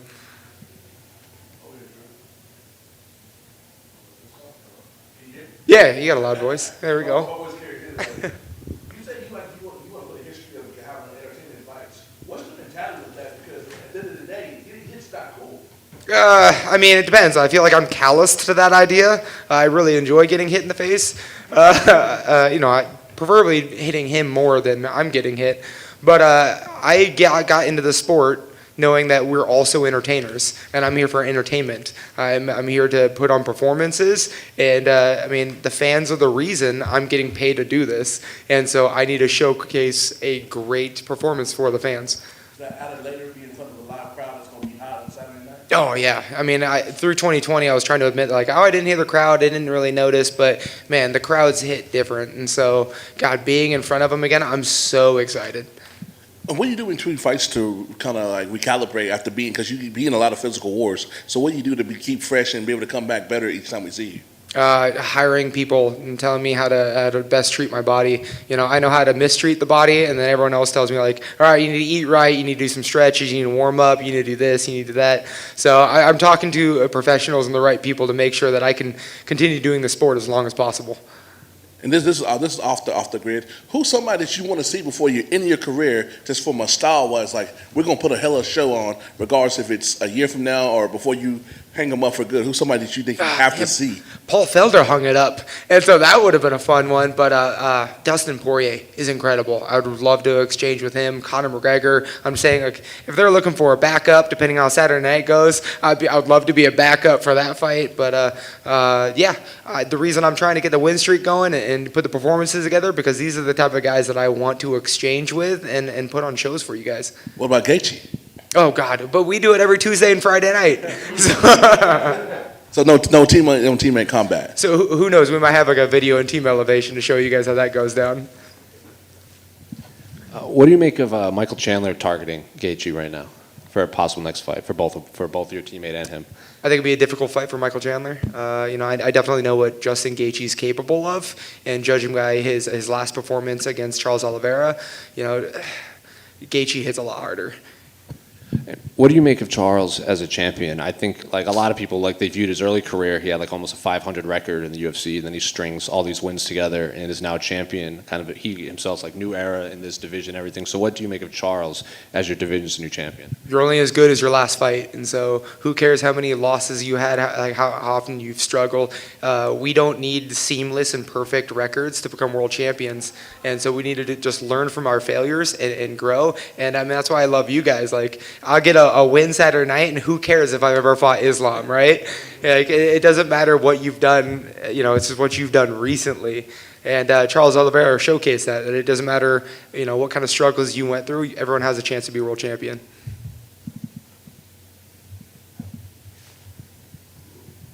Oh, you guys made it easy. Thank you so much, guys.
Obviously, you had a win in January. I'm curious, in retrospect, I mean, was that a big one for you to kind of, put that loss behind and get back to winning ways? Yeah, for sure. It's always kind of a little bit extra pressure going into a fight, knowing that you're already like in the loss column, you don't want another one. So yeah, it felt good, and it's always a plan to win. So we won, so it was good. Can you say what last year was like for you, right? I mean, it was bad for everybody, I guess. But I mean, personally, it seems like everything's great. But the professional side, it just seemed like the plans kept getting messed up and didn't work out the way things were supposed to. So what was the last year like for you? Yeah, take away all that crap and the pandemic, obviously. But I feel like the gym has been at the best it's ever been, the most busy. It feels like everyone just came out, and we've just grew so much at the gym, and I don't know, just everything, even though like obviously it was a crappy time for everyone, including myself when I got COVID and my fight, like I lost, still there was a lot of pros that came from last year. Nice. You get this matchup, it seems to be a big one in the division. What do you think when this was the name that they gave you? Yeah, I was surprised because I was like chasing this fight, and I was like, I don't know if I'm going to get it. And we had heard, no, that's not going to be the next fight for you. But I was like, kept pushing it, and then, yeah, finally they were like, yeah, let's do it. And that's the power of social media, I guess. And I realized that, and I was like, okay, cool. Obviously, Lauren was very vocal that she wanted to be next, and that didn't happen for her. So I think everything happens for a reason, and I'm glad to get this challenge. Do you know why there was resistance to put the fight together? Because it does seem like a pretty logical one. I don't know.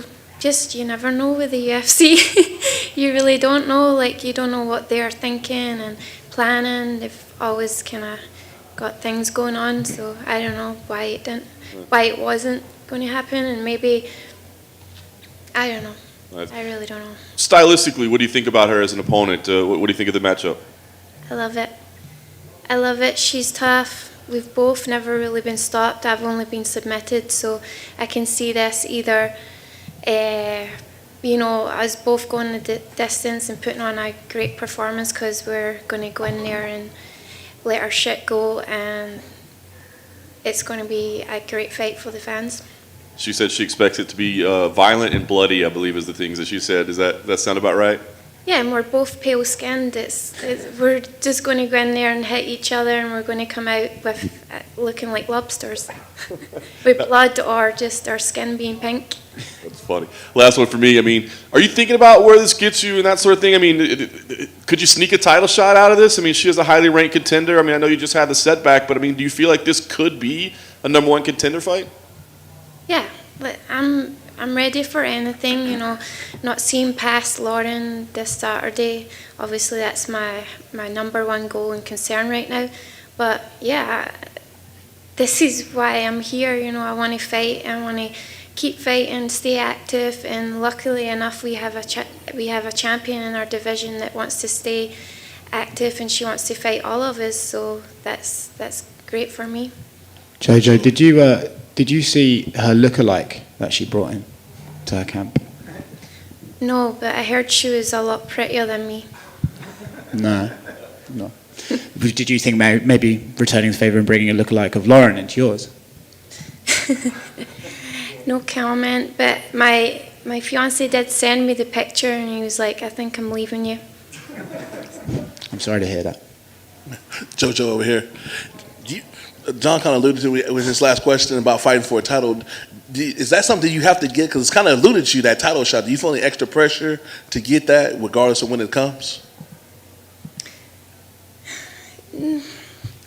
Listen, every fight you go in is pressure, whether it's the fight game or life, and I just feel like you just have to get on the roller coaster and go with it and see where it takes you. And obviously my goal is just never give up and see where I end up, and I feel like the title would be a great part of my journey. If it doesn't come, then it's not meant to be, but obviously that's what I'm looking for to happen in my career, like everyone else. What do you think about when Caitlin Chang, she won her last fight? She's like, those ladies can get the shot for Valentina, but I'm really the second best person in this division because I beat both of them. Does that bother you that she talks that noise? No, because we are in great places. I would rather be me and Lauren than her because she's already been beat by Valentina. We've still got a chance to beat Valentina, so I would rather be in our shoes than hers. How much does getting a good start? We've seen you, when you get off to good starts, you kind of dictate the terms and control the whole match. And we've seen you kind of struggle when you get off of slow starts. So would it be safe to say that first 5 minutes is very key for your success on Saturday night? I would disagree. I feel like I'm always a slow starter, but yeah, my last fight, I just my emotions got the better of me because I wanted to put my hands on Jessica. But I'm gonna just go in there and see what happens. But yeah, it would be good to kind of put it on her, but also don't want to expose myself for the takedown or anything like that. So yeah, just try and be disciplined, but also stay in the game plan and still have the little bit of me inside me that goes in there and goes for the kill. And what's your mentality? As we all know that y'all styles match up, and it could be a fight of the night. So you preparing for that, knowing that you're going to go to war, you're going to be sore for a couple of weeks after the fight. How do you prepare for that mentally, leading up to that, knowing what you're in store for Saturday night, win or lose? I guess after having 40 fights, with the mentality of I'm going in there and I'm breaking my hands, I'm breaking everything on that just to get the win.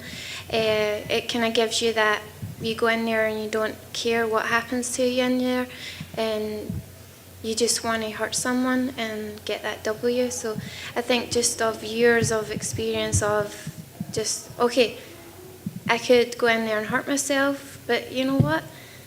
There's medics there, and it doesn't really bother me. I do it every day, twice, 3 times a day. It's just something that I'm used to now, and it's all I've known.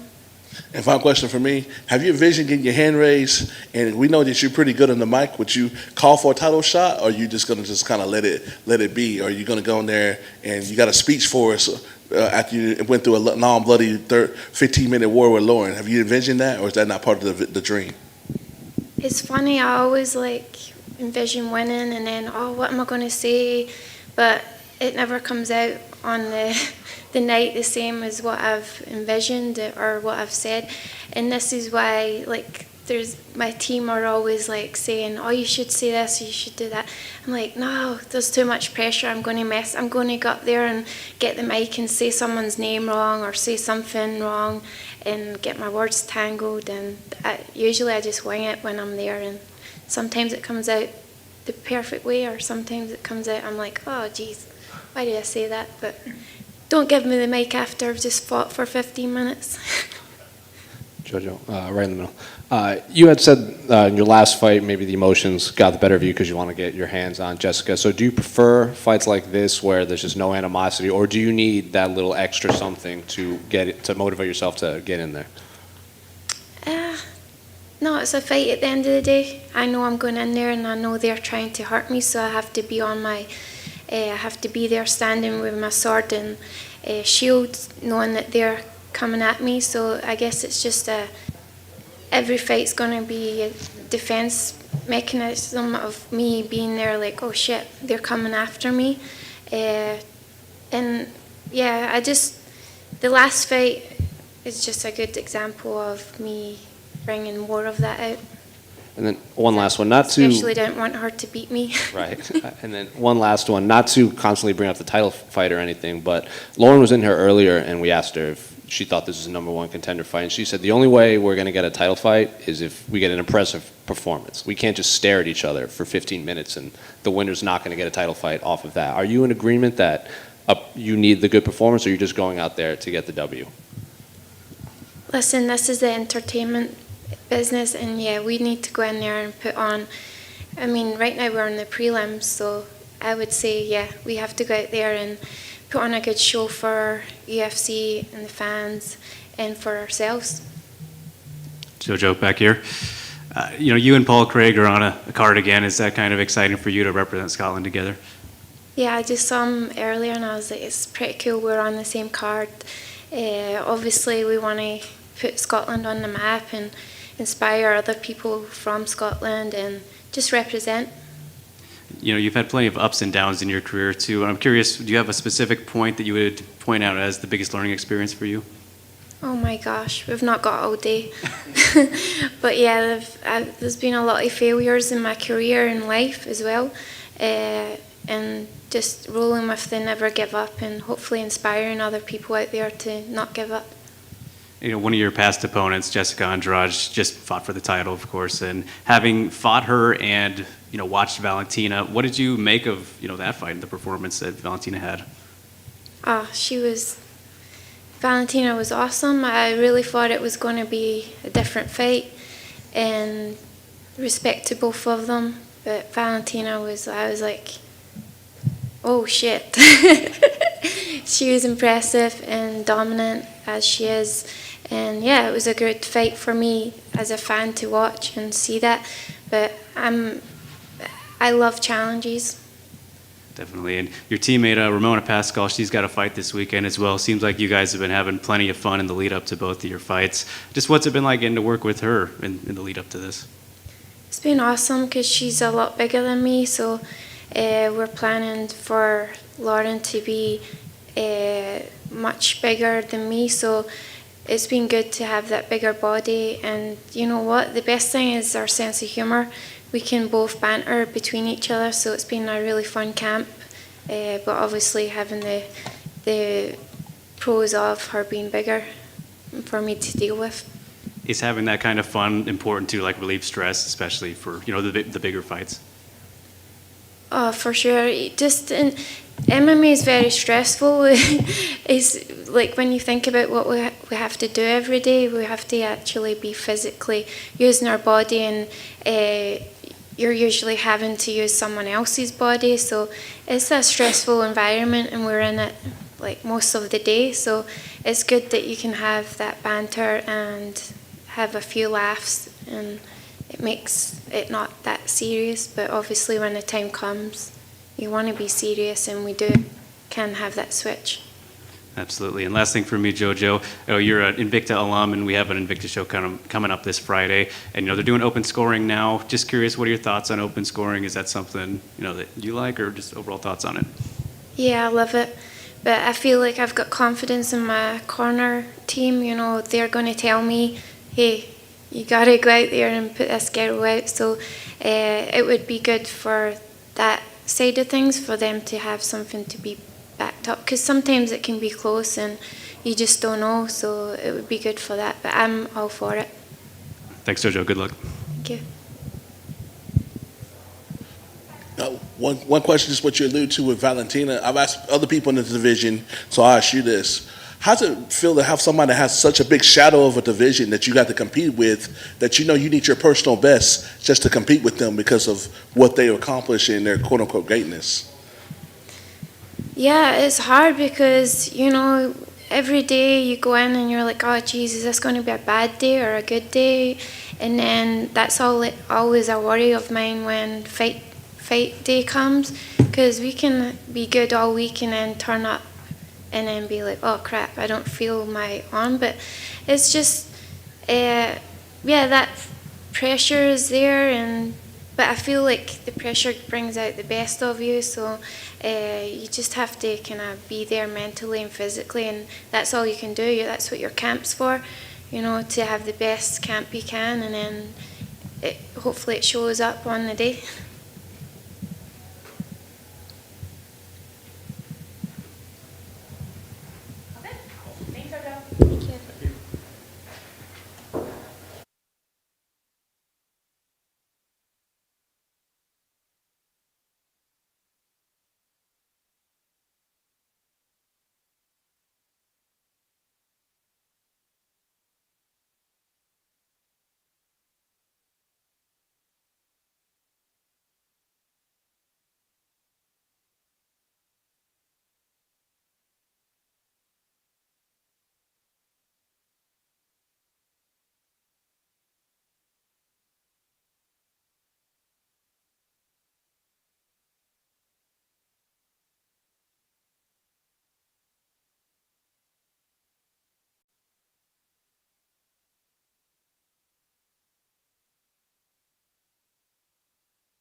Jamahal, it's been kind of a journey to get here with the fight cancellation, rescheduling, all you had to go through. So what's the feel like now that it's actually fight week and you're getting ready to compete? Oh man, I'm locked in and I'm ready, man. That's what I love to do. It's the fun part, you know. The training, that's the gruel and stuff. That's the work. This the fun. It's interesting, the COVID experience, right? Like, what was it like for you? But it seems like it's different for everybody. Here you are, an athlete, young in your prime, but did it impact you? It fucking sucked. It was bad, especially what I had to deal with through it. It was pretty bad. Did it? I mean, impact you long term? Like, do you feel like you're 100% now, or do you feel like you're still dealing with the effects at all? I don't feel like I am. I feel like I'm good. I feel like the work that I put in has overcome. It was overcome everything that I had to deal with as far as that goes. But it took a while. Nice. Well, good to hear that you're doing good now. This is a big opportunity for you, and it's a fight that you said is you're taking kind of personal. Yeah. I'm taking this a little personal just because of some of the things that was said. And, you know what I mean? Some of the narratives that, you know what I mean, Paulisha decided to paint. You know what I mean? So, yeah, I didn't appreciate that. I didn't appreciate the he pulled out comment. I didn't appreciate the him calling me a bitch and telling me I had to show him a COVID test, and if you're coughing up blood, show me. I didn't appreciate that shit. You know what I mean? So you get to feel it. Yeah. You guys had an opportunity to have a little brief conversation earlier today. I see what happened there. No, it was just a little. You know, I'm gonna get up. You know what I mean? If you call me a bitch, you know what I mean? You talk like I'm scared of you. I'm gonna get up and I'm gonna let you look me dead in my eyes, and you really gonna see what it is. I don't play. You know what I mean? Where I come from, we don't play like that. You know what I mean? Like, I think I seen this little thing. You talking about? Oh, I'm emotional. I'm getting it. None of that. It's none of that. It's just me letting you know. You know what I'm saying? Letting you know the type of person that you're dealing with, the type of fighter that you about to be locked in there with. You know what I mean? I felt like it was fair to let him know. So, you know what I mean? I had to ask him. I was like, who your dope man? Because some of the shit he's saying, it's like, whatever you smoking, I need some of that, bro. So you saw, I mean, he came in here earlier and he said, look, he thinks you're wasting your energy. You know, you're going to be too emotional. You're going to be too invested in this. I mean, is there a danger of that? I mean, you said you're taking it personal. Is there a danger of, kind of managing things? Nah, bro. Me taking it personal just mean I'm gonna be sharper than make sure I'm sharp. You know what I mean? That's what I expect from myself. The emotion don't take nothing from nothing that I do. I just really, outside of the fact that I don't like him, it's no different than any other fight. That's all it is. I just don't like him. Nice. Last thing for me, just another fight, but doesn't feel like a big moment. I mean, this is a big stage. Obviously, the crowds are back, but your career has gone so well so far. But does this feel like a moment where you might be able to kind of break out a little bit? Yeah, it's a possibility, but for me, like I said, I take all my fights the same. I put in the same work. I'm not doing nothing extra different for whoever I'm fighting or none of that. I just do the work. We put in hella work. He can't outwork me because if he outworked me, he'd probably die. Oh yeah, Jamahal, you alluded to. Do you think some of these people think like this is a game that, like somebody like yourself, you're about that life? Nah, man, for sure. Like, you know what I mean, certain things, especially certain things like that. I feel like he opened the gate for a lot of the things like his fans said. You know what I mean, and that led into like a couple of them. One of them called me a porch monkey. You know what I mean? They've been calling me all types of crazy shit. You know what I mean? Just all this and that, and then they want to drop their flag. That's why I put what I put on Twitter. You know what I mean? Like, it is what it is, bro. I'm from that way, bro. I don't play like that, bro. Well, what do you think when he says he's going to take you into deep waters, and because he thinks you're overconfident since you haven't tasted no defeats, that he's going to be the one to get you to the MMA deep waters? Man, what that be, bro? I've been 5 rounds. I've been 3 rounds. I've been in all different types of situations. People really don't know. I've been fighting since 2010. I've probably been fighting longer than he has. You know what I mean? Just because it took me a while to go pro and be at this, you know what I mean, get to the UFC and whatnot. Ain't no, man, I'm a shark, bro. You worried about a shark in the deep waters, or you worried about you know what I mean? You worried about the shark in the deep water. The shark ain't worried about you. Whenever y'all have to lock in for the face-off and all that stuff, like, well, sometimes it's for show. Is it going to be to send a message? Better mind his P's and Q's. To the T. So are you going to go Jeremy Stevens on him? He better mind his P's and Q's to the T. Period. That's how I go. He can take that however he want it. He can play with it if he want to and feel like, really see how much of a game it really is. Because it ain't. How much is Saturday about winning or getting the finish and sending that statement, or at the end of the day, it's just about getting your hand raised, regardless if you do it spectacularly or not? Man, no matter what, being locked in there with me is gonna be brutal. Period. I'm gonna touch you. I'm gonna hit you. It's gonna hurt. You know what I mean? So whether he gives out from that hurt or if he weathered through it, he's not going in there the way he left. Period. And final question for me, what advantages do you have over him, and how big a deal is to use him as a stepping stone in your MMA journey to get to where you want to go to get that title shot? Every advantage. I'm better. Period. No matter where it go, no matter however the fight take place, I'm better. Period. Just all around. Yeah. You talk about he don't want to be a gatekeeper, bro. You been that. Like, come on, bro. Stop it. Jamal, right. This is your first pay-per-view with fans in attendance. I think it's your first fight in the UFC with fans since your debut. Do you think that plays into the advantage of your fight style going into this heated fight against Paul? Not really. I think it's just more energy in the building. You know, some of my family actually lives down here that would get to be there. So, you know, I like that. I like having the energy. I like having fun. I like people to have fun. I like the show and everything. You know, at the Apex, it was more just straight go in and handle business. Now, you know, you get to have some fun, get a little loose, you know. And then when he was talking about your skills outside of the beef, outside of the octagon, he says you're still very green. You have a lot to learn in terms of fighting. So when you're looking at his skill set, he's had a lot of fights in the UFC. He's fought a lot of veterans. Do you think the blueprint is out there on how to beat Paul Craig? Yeah, but like he says I'm green because he don't know me. A lot of the things he said, that's why I asked him what he was smoking, because a lot of the things that he says don't make sense. If you actually knew me, or you actually did some research, you wasn't just talking like, oh, he's only got, looking at a record. Looking at a record has gotten 9 people dominated already.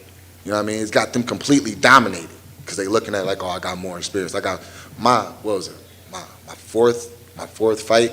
The dude had 26 fights. Domination. OSP was going into his 40th fight. Domination. Like, it don't mean nothing, bro. They got me confused. They talking to the wrong one, because I ain't worried about none of that. Jamal, speaking about confidence and being proactively looking to win, what's your message for all your fans now that they following you all over the place?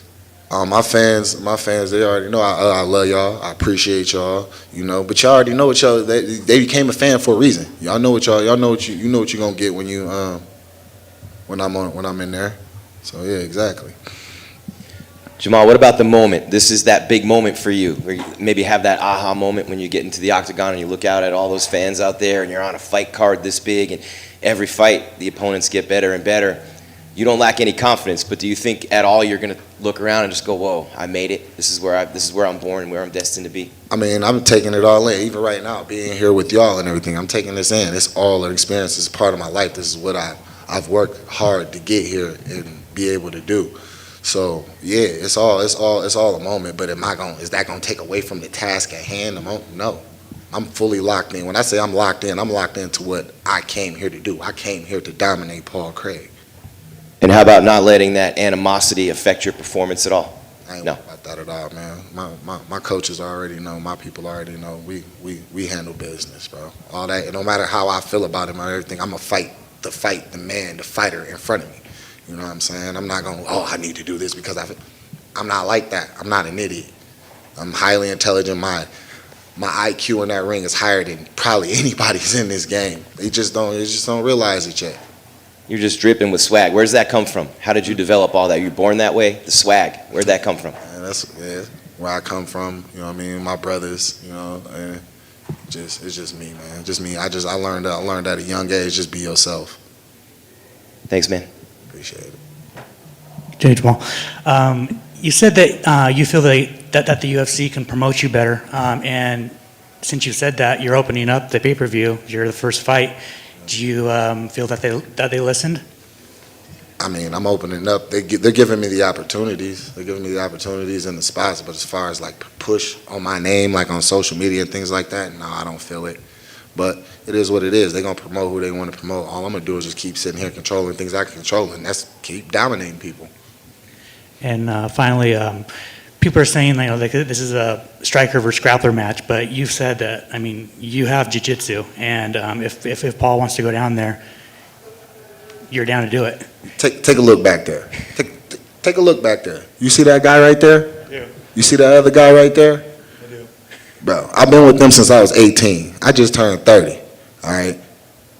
That man right there, them two men right there, most of the dudes that do jiu-jitsu in this game, they would dominate them. And I've been rolling with them since I was a kid. You know, I'm not worried, bro. These fights take place where I want them to. How many times have you seen a great striker and he can't avoid the grappling exchange? That's because he's only a striker. These fights go where I want them to go. People talk about the Stosic fight. My hand was broken in that fight. I literally, you can see my hand you know what I mean? My hand was broken in that fight. So, using my IQ, certain takedowns that he got, let him have it. Let him have it, get back up. What did I do every time? You know what I mean? It's chess, it's not checkers. You know, and I play chess very well. I've actually been playing since I was like 5. Thank you.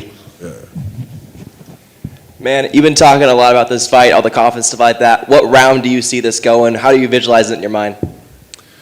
I don't really make predictions like that, but I don't think my mans can take the shots that he gonna have to eat. So it'd be done in 1 or 2. You know, he like I said, man, I'm not here to play no games, man. He like to do a lot of laughing. They like to do a lot of playing. My message is, look, man, play with your wife, play with your kids. Hell, play with your toes. Don't play with me.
Right, I know it's been an interesting couple of months for you with the way things played out. I guess, can you take us back to March and just tell us what that whole experience was like for you? That sucked. That experience sucked. Wasn't really much we could do about it. I guess that happens to somebody every week, and the current state of the world.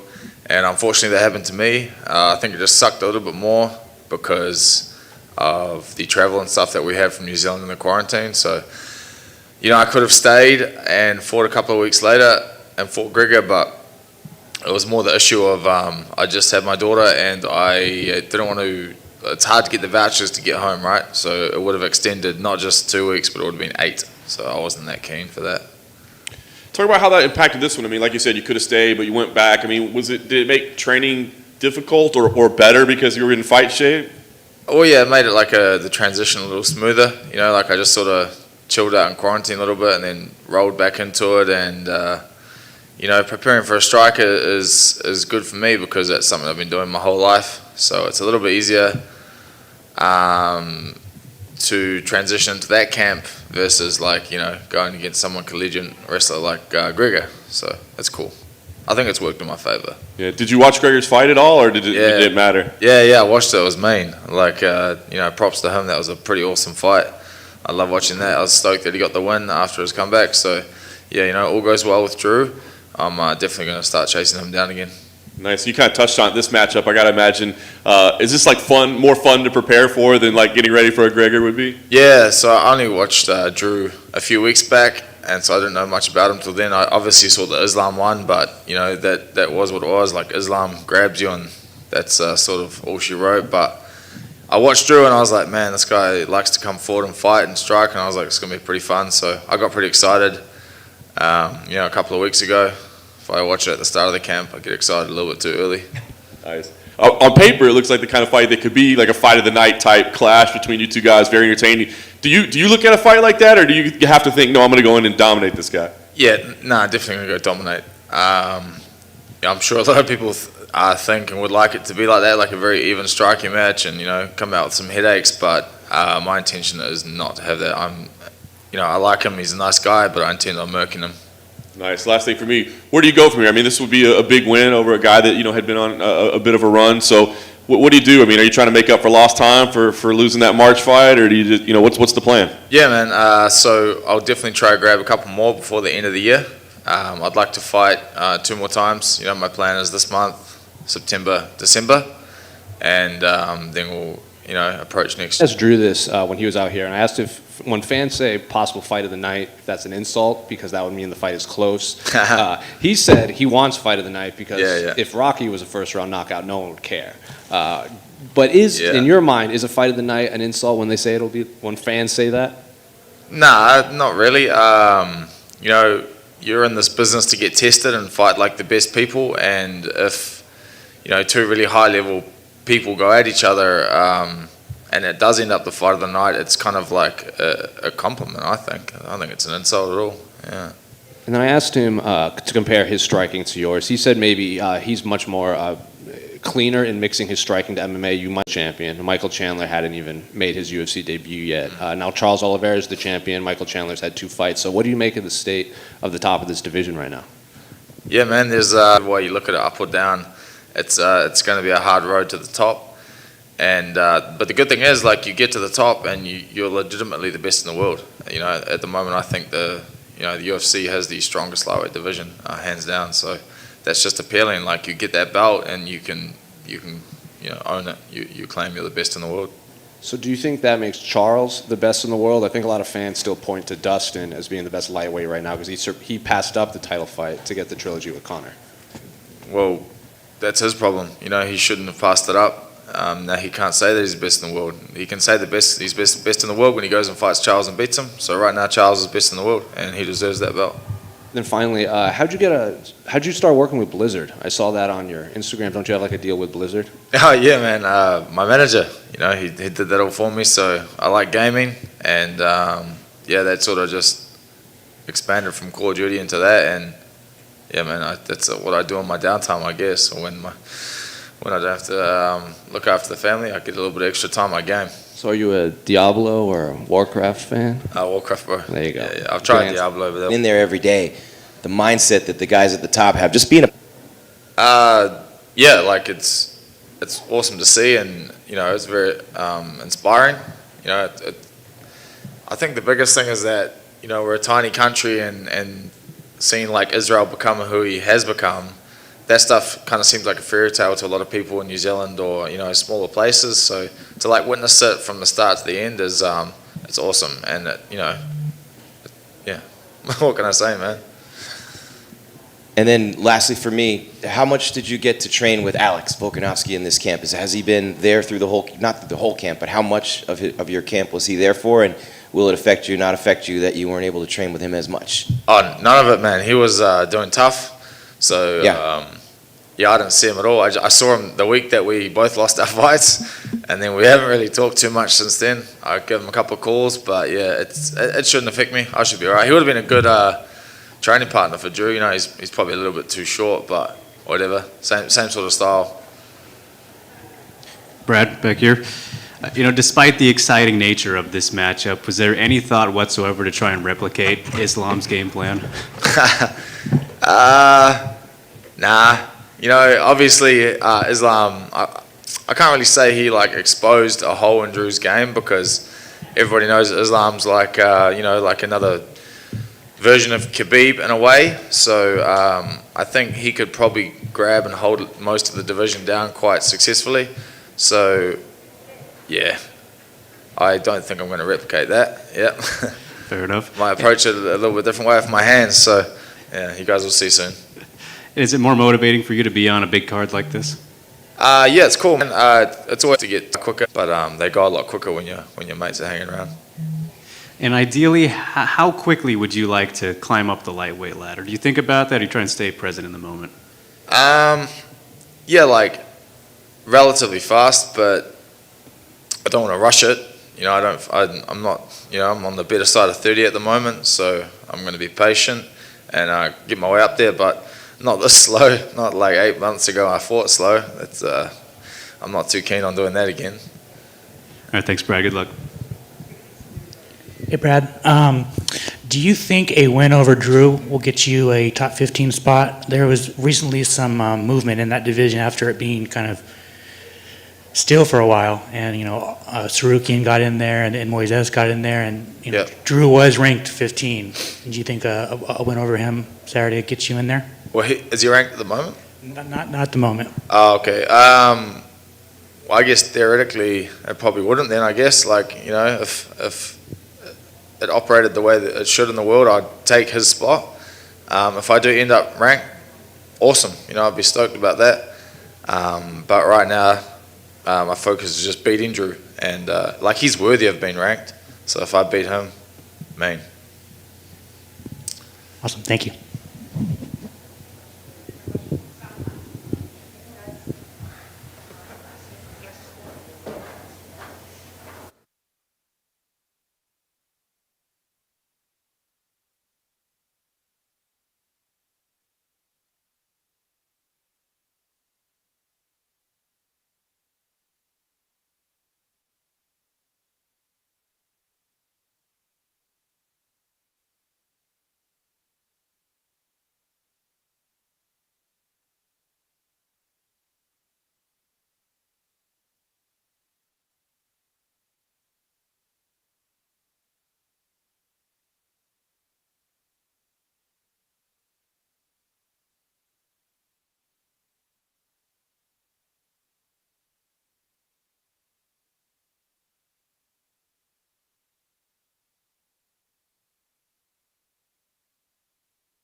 Well, obviously the last one didn't go exactly how you might have hoped, so kind of a crazy one. What lessons do you take out of an experience like that?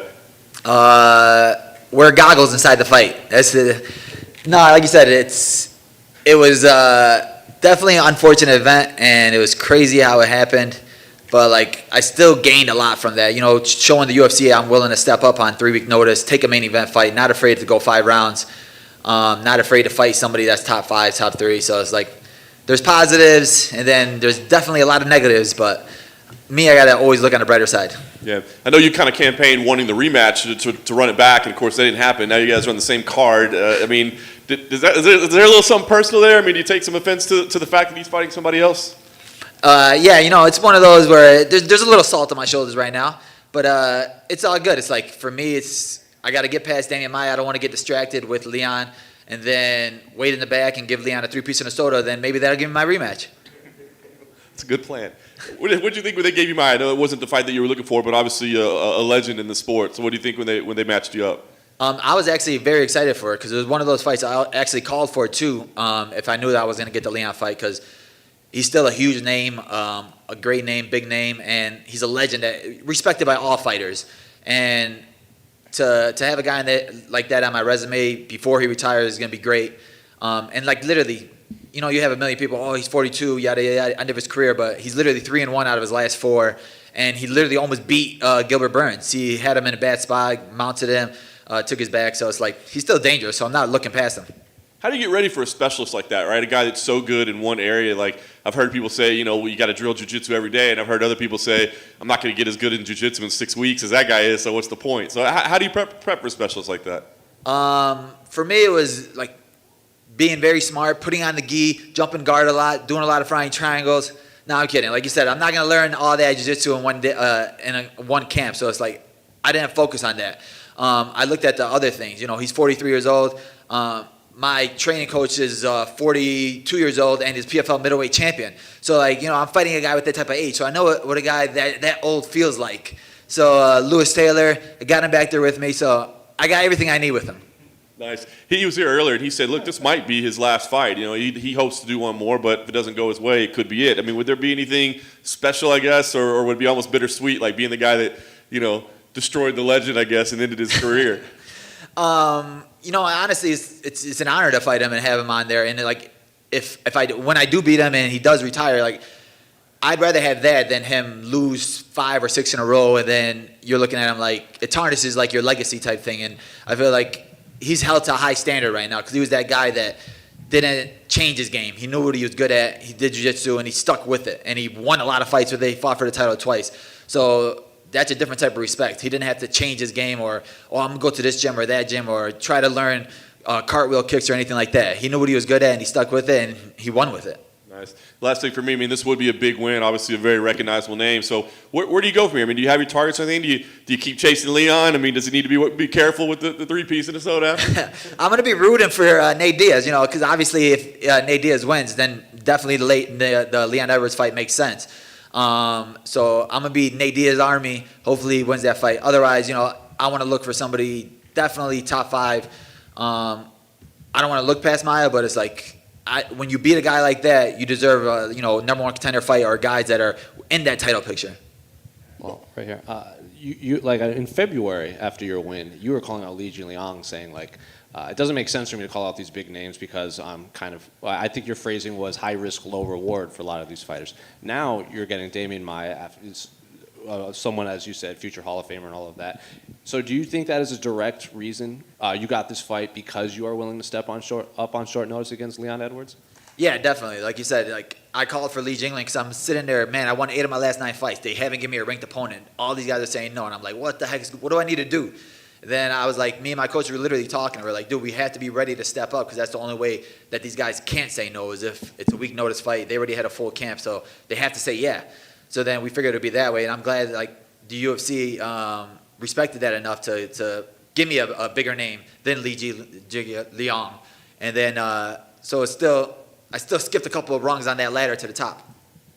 Is that still going to be your mindset moving forward? Because like I think Kevin Holland even said at one point, like the higher you get ranked, the less short notice fights you're going to be able to take, or you're the less active you're going to be. And I like to be active. So the higher you get ranked, are you still going to try to stay ready for these short notice fights? Because still in that top 5, no one's really fighting each other at this point in the welterweight division.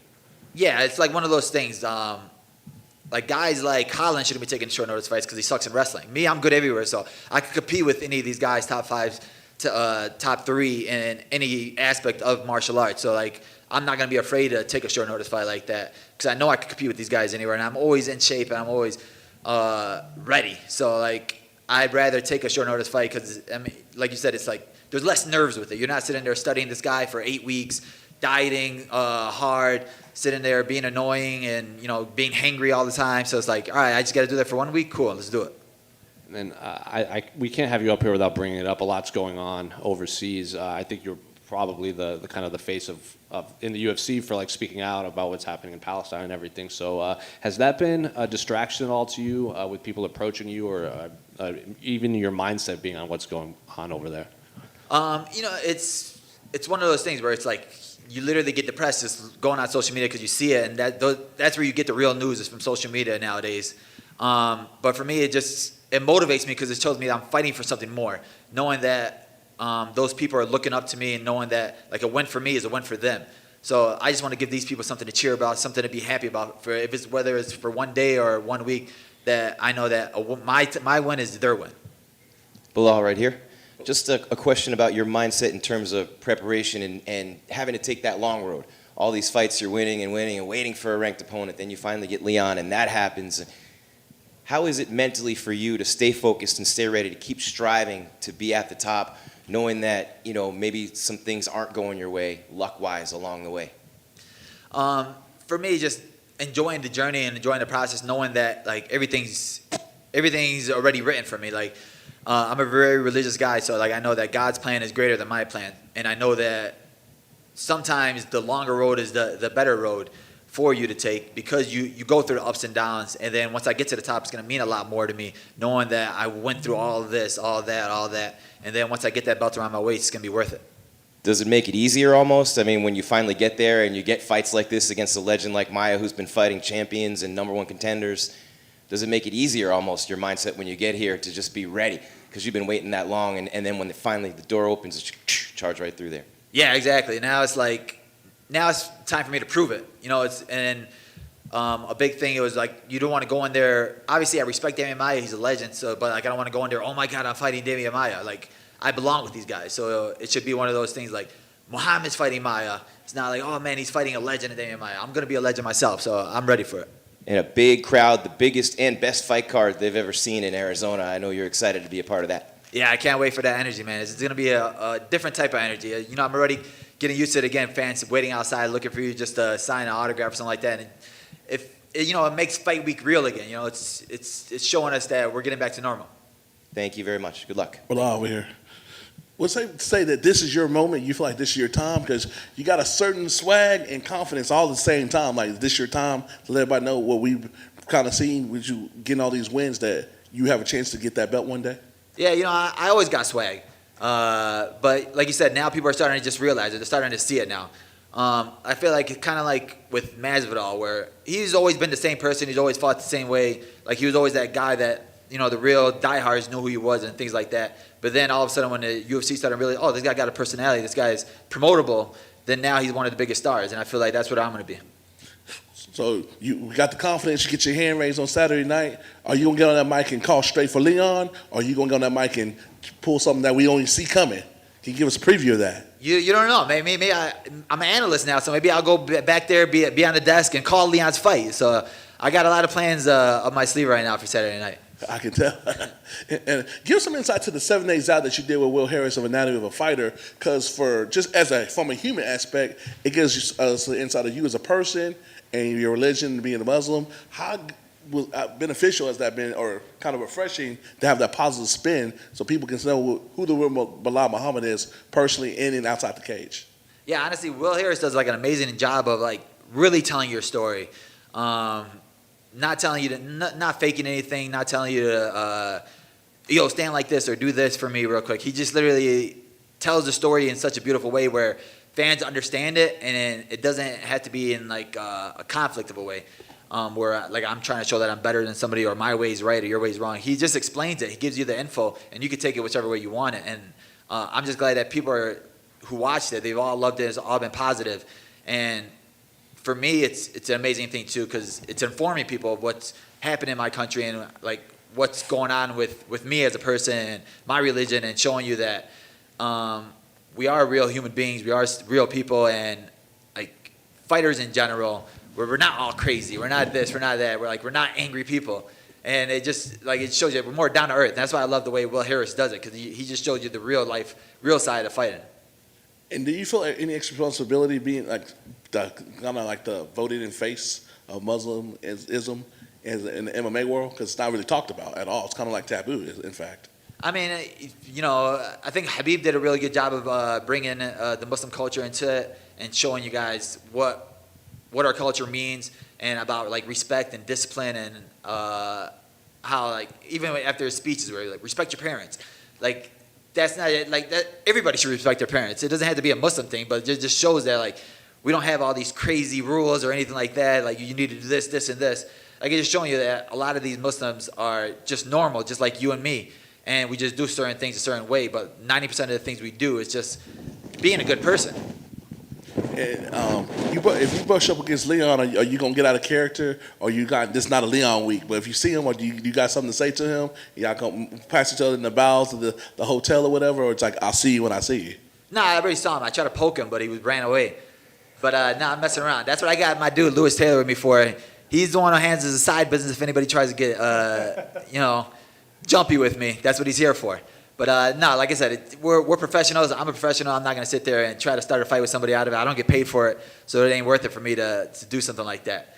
But for me, I know that I got to get past Maia. For me to get to Leon, I know who I got to get past and what I need to do to get there. And final question for me: do you have to have a dominant win over Damon on Saturday, or is it just getting your hand raised, since he's so tricky on the ground, and we all know he could be losing a fight and climb your back like a tree and get you out of there? So it's about just getting the hand raised or putting on a show and have a dominant performance. It's about being smart in there, not being stupid, not getting overzealous with him, because that's what he waits for. He waits for mistakes, and with his style, he's not the most explosive, he's not the fastest. But he's like a boa constrictor where he just gets a hold of you. Once he gets a hold of you, you start panicking a little bit. That's when he takes advantage of it. So for me, it's just being smart and knowing that I'm going to have to put him to sleep if I want to finish this fight. He's not one of those guys just going to fold or break. Like, he's gone 5-round fights with the world's best. So I got to go out there. I got to put on a show. And I got to show the world that, yo, this guy's a contender. Like, people are talking about Usman fighting, going up to middleweight and things like that. But now there's still some names at 170 that he needs to beat first. And I feel like I want to be one of those guys. Belal, back here. Bill, over here. Despite the last fight, you're on a fantastic run right now. So I'm just curious, is there somewhere you would say that was a turning point maybe to what led you to the great run you're on now? Not really. It's just staying the course. I don't want to overdo it, overthink it. That was my biggest thing, is always overthinking. Oh, I need to do this, or I need to do that. Maybe I should train with this guy, or maybe I should bring in this guy or that guy. I got a good core of people around me, and they've been with me for so long that they know where I was and how I grow each time. And even after wins, my coach literally, the first thing he's telling me, oh, you should have did this, this, and this. Like, we're working on fixing our faults, not celebrating the win too much, because we know we want to be the best in the world. And to be the best in the world, you have to keep evolving and keep getting better. And I feel like that's what I'm doing now, is always looking to improve no matter what. Not getting comfortable, why I won this many fights, so I'm doing the right thing. So let me make weight and I'll be fine. So do you believe that MMA is more of a mental sport than physical, you'd say? Yeah, I think it's literally 90% mental. Because I can see too, you see guys nowadays with the calf kick a lot of the time too. It's like, are you going to be tough enough to walk through it, or are you going to fold like a McGregor or somebody like that, because you're sleeping in silk sheets? So it's like, for me, you got to be mentally strong, and you got to be prepared for everything in there. And to have that mentality, you have to train that every day as well. All right, thanks, Belal. Good luck. Belal, over here. This way. How excited are your friends or family that finally they can come and see you? I know they went to Las Vegas, even though they couldn't get into the Apex and see you. It's amazing. You know, like I said, they would literally come down to Vegas just for Saturday, just to eat dinner with me afterward. So it's going to be amazing that they're finally going to be in the crowd. And this is going to be the first fight my dad's ever gone to of mine. Never went to any of my fights before. So it's going to be amazing to have him in the crowd. I know you've been really close with Horatio Gutierrez. How helpful he's been in your preparation for these couple of fights? Honestly, Horacio's been like a big key in all my camps. And like literally like an amazing coach, but also like an amazing fighter. And I just can't wait for him to get back on the stage because he belongs here. And once he gets here, he's not going to leave. You know, you've been training with Ignacio and Horatio and Jair. How much would you say that you have this now like Latino Mexican striking in your own style? Yeah, like you said, they're all creative guys. They're amazing guys. They're all like some of the best strikers I've ever gone with. So they're helping me evolve my game. They're helping me change and be more creative with my type of striking and like even with their way of thinking. It's amazing to have those guys around me, and like they're all like young guys who've been training since they were 5 years old. So they've been in the sport for a while and they understand the way the body moves with striking and things like that. So it's been a great room of knowledge with all those guys. Thanks a lot. Thanks. Did your dad not go to your fights for a reason? He just not like to watch you fight? My dad's literally, he had his own business, so like he would work 13, 14-hour shifts. So like he was never able to leave. He's one of those guys, old school. You don't need a vacation. Are you serious? I'm not taking a day off. What's wrong with you? So now like his store got closed down. So like he's been at home and he's been chilling. So now it's finally like, it's worth it now.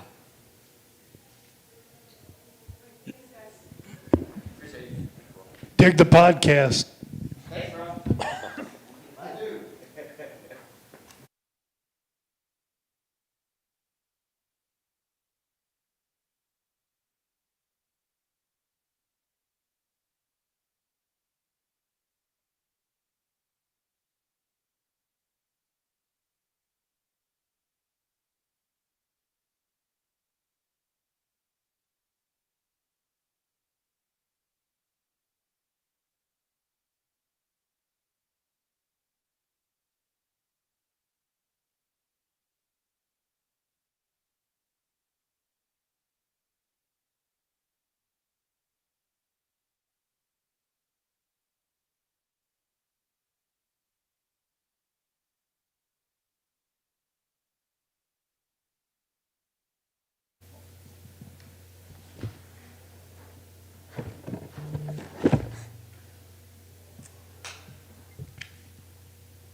Darren, safe to say the last one didn't end the way you wanted to. I imagine it was kind of an unfulfilling day for you. So what were your emotions like after that fight?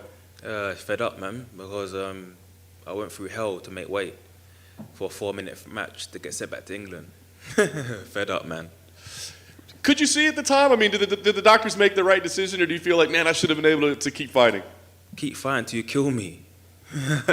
That's it, man. If I answer your questions and I walk to you, what more do you want?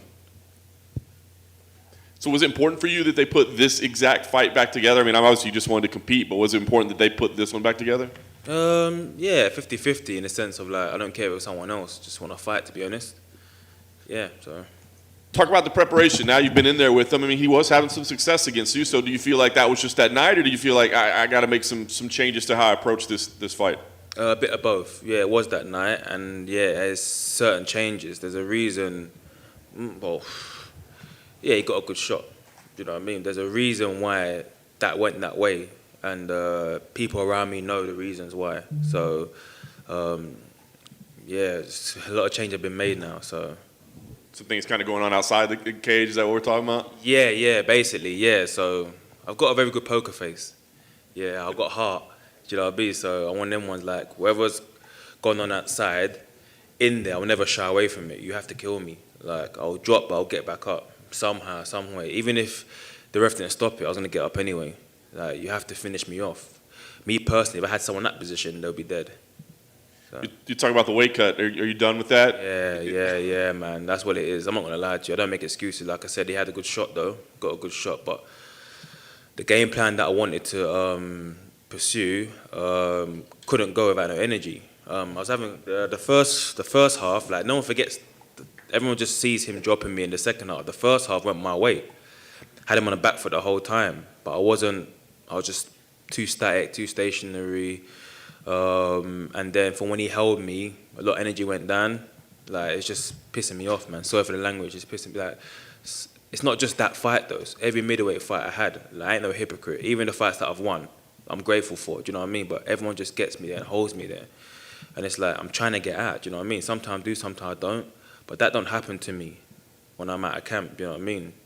And I just feel like the last one, I was really depleted, man. But I didn't show that. Unless I'm telling you now, you wouldn't know. Right. But like I said, don't take nothing away from him. Like, it was a good shot, do you know what I'm saying? But my mind wasn't there. It wasn't there at all. So I've made a few changes now, so it's going to be good. Nice. I guess light heavyweight fight week's a lot more pleasant for you? A lot more pleasant, man. Like, I'm just smiling, I'm eating.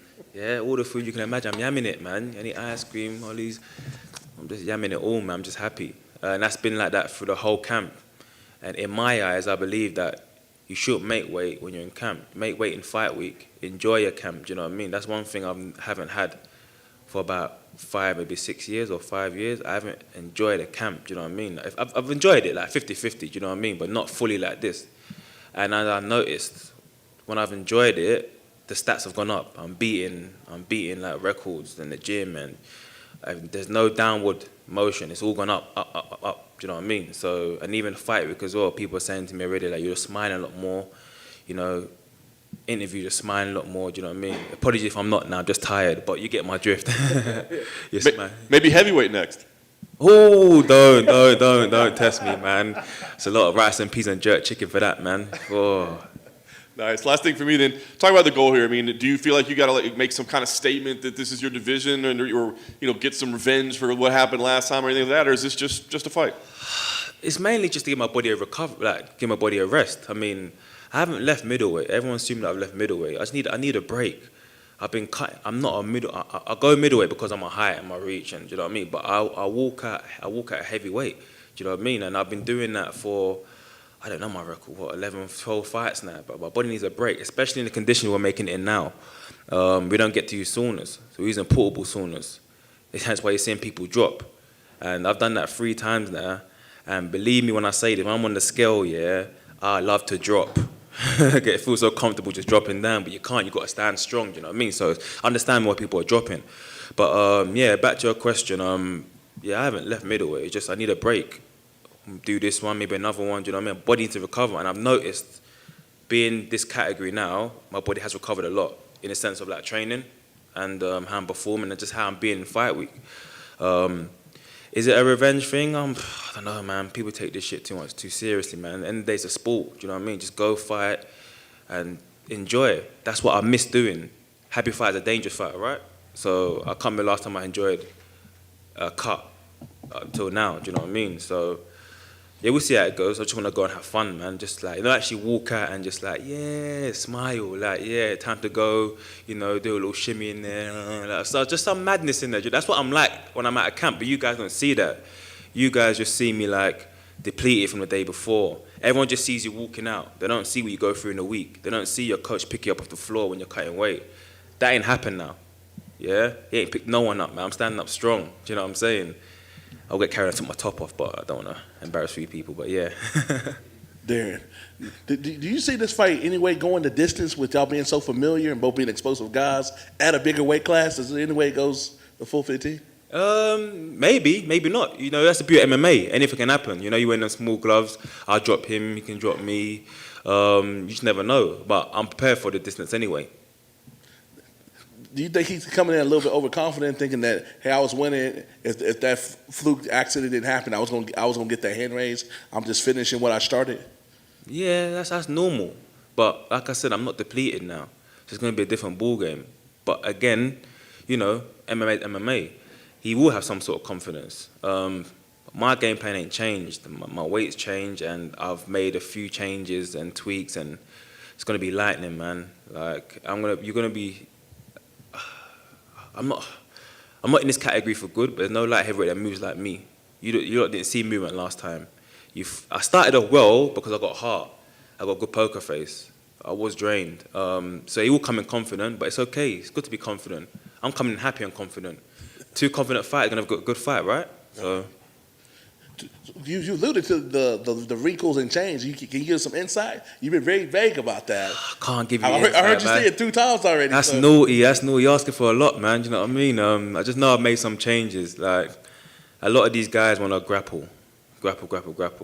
He will come in confident thinking because he dropped me. But in the day, I hit him, he hit me, I dropped. I know why I dropped. I'm not saying it's not a good shot, but I know, the team will know around me why I dropped. Yeah, so I'm not going to go into it. But in terms of changes that I made, I can't really give you that until you see Saturday. So. And y'all get deep in the third round. Do you think you got the cardio advantage? Because he tends to fade it. Do you think I got the cardio? Oh, God. Yeah, I know you got to do your job. I know. It's just funny to hear. I ain't heard that for years, man. You lot think I got cardio at middleweight.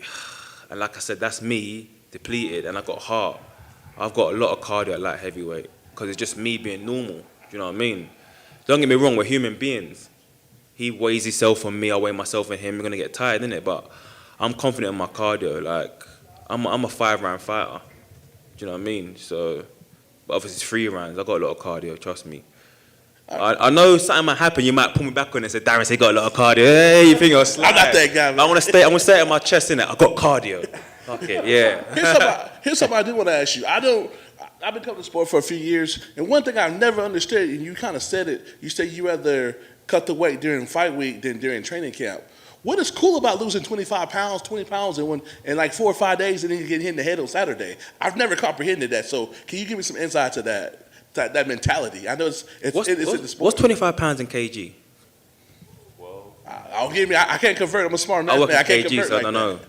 12-ish. Oh, that's a lot in a week. Are you saying that's what I was doing, or? No, I'm saying like that mentality in the sport. Why do people do that? I don't know.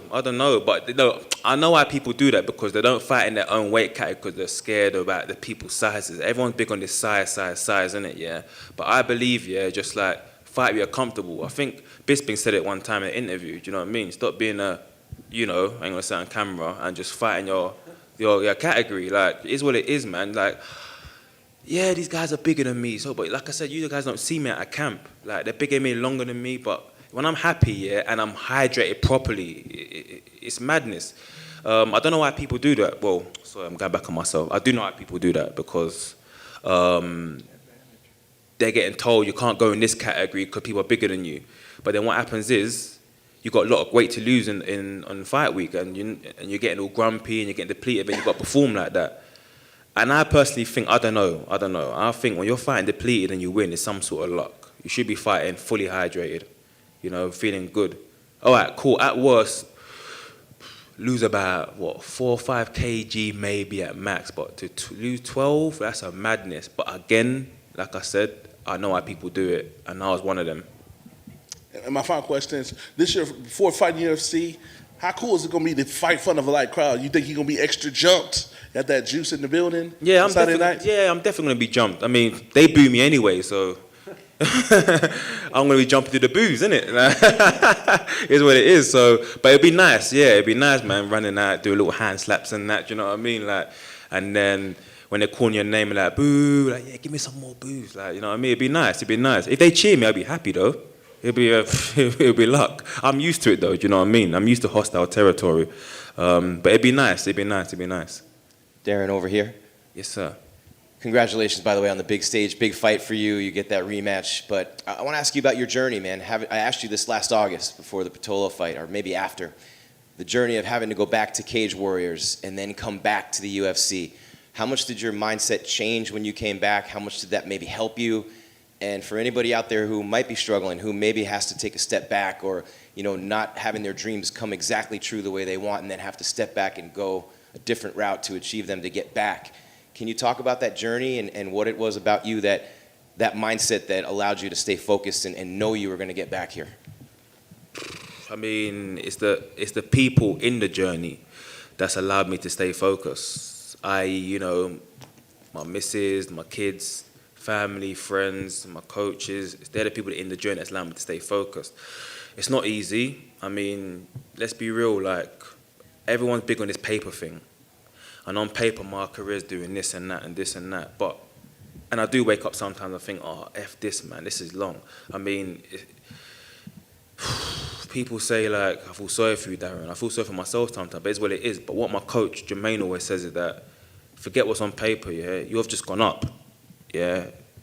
You've just gone up in your training, if you look at every fight of yours is different, you've improved. So don't dwell on that too much. Like your stats have just gone up, your stock's just gone up. So that motivates me in this journey to keep going, keep focused. But yeah, I'm just fed up, man. Like you do so much in this camp, for example, and you're cutting so much weight, and then you fight, and then you don't get the win, and it's like, what? And it's like, even the opponent is saying that you should have won it. You know what I mean? And on paper, it's a big thing. Like them guys, not you guys, but people are just so big on paper. So that's an L. And then you go back again, you get another fight, and it's like, okay, you go through that weight cut again. You're struggling in your camp. You're cutting weight and trying to train for a fight. You know, you travel so many miles and hours to get here. You're killing yourself to make the weight. Corona this, Corona that, and then you get in there for 4 minutes. They say no contest, happy days. They go home back to their family. We got to go start all again. It's just draining. There's times where it's like, I can't be up to do it. But again, the people around me in the journey are the ones that allow me to stay focused. So anyone out there that's going through what I'm going through, just keep your head down and keep working. You know what I mean? It's in God's hands, man. Just trust the process and the result will take care of itself. You really have to love it. You have to love it. And I wasn't loving it. I'm not going to lie to you. Like, I wasn't loving it for a long time. This is the first time I've loved it for a long time. And I believe it's the cut that made it like that. You have to love what you do, man. I'm enjoying myself right now. Like, before it was like, oh my God, I got to come back all the way over there. And then, you know, there might be a case where you might win some, you lose some. And I get that, that's life, innit? Yeah, but if you lot know the work I put in, man, you'll feel sorry for me, do you know what I mean? And I just keep going. I'm just keep going, and I just hope for the best, man. Like I'm just fed up, man. I just want to win, man. Fuck's sake, bro. Like, just win fair and square, man. It's just jarring, man. Do you know what I mean? So that's what I'm looking to go and do. I'm gonna do on Saturday. So, thank you. You're welcome. Hey, Darren. The UFC is going to London in a couple months. If you get out of the fight unscathed on Saturday, do you want to jump on that card? I think it's September. I heard about it, yeah. If I get out of the fight unscathed, I don't care, but I'll fight on one leg. It don't bother me, man. Like, just call me up, I'm ready to fight. It don't matter, man. Come out, little cuts and bruises and that. It's a fight game, do you know what I mean? Just give me a call. It would be nice to actually step foot in the canvas in London. Why I say that is because I was on the last London show I think they had. I was meant to be on that card, and I remember I was on a card, but then one of the guys that I had meant to fight, I think he broke his leg or something like that, and they said they're going to find me someone else, and they couldn't find someone else, so come off the card, and then that was bad luck. Then I meant to fight just before the Corona shit happened. Then Corona came, so that's bad luck. So you see how I'm going with this. I'm not going to force it, but I'll just love to just, you know, put my big toe in that canvas and say, yeah, I made it. Until then, I don't know. But I would love to fight in it, yeah. London. And finally, if you're successful on Saturday, is light heavyweight permanent, possibly? I'm liking light heavyweight in the sense of, like, I can get more fights in a year. So, like, no, like, even if it's lightweight or catchweight, call me up, I'm ready. Yeah, so it's permanent. It's not permanent, like I'm still gonna do middleweight, you know what I mean? But it's just like I need my body to my body needs a break. Like I said, you guys just see me walk out. Like I'm poker facing it, man. Like trust me, I would love to drop on the floor, I'm depleted, but I don't because I've got heart in it. I'm from a strong family and we got heart. So you guys see me come out and perform and thinking, yeah, Darren performed and he got the win, but you ain't really seen it yet. No one's seen it yet. I'm fighting on low fuel. You know what I mean? I'm pushing through. I've just got heart, man. So yeah, back to your question. It's not permanent, but I want the UFC to know that there's a catchweight there. Call Darren Stewart. There's a light heavyweight there. Call Darren Stewart. Or if there's a middleweight, then give me enough time to like make the weight. You know what I mean? So Yeah, I'm pretty much always on weight, so if it's there, if the fight's right, I'll take it. And you say that you have a good poker face, and I believe you. And so I'm kind of wondering, without your poker face, you must be terrifying because you. I like that, man. Yeah, right the poker face, yeah, I'm terrifying. There's a bit of both. Right the poker face, I'm happy, to be fair. Yeah, a bit of everything. Cool, thank you. You're welcome.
Well,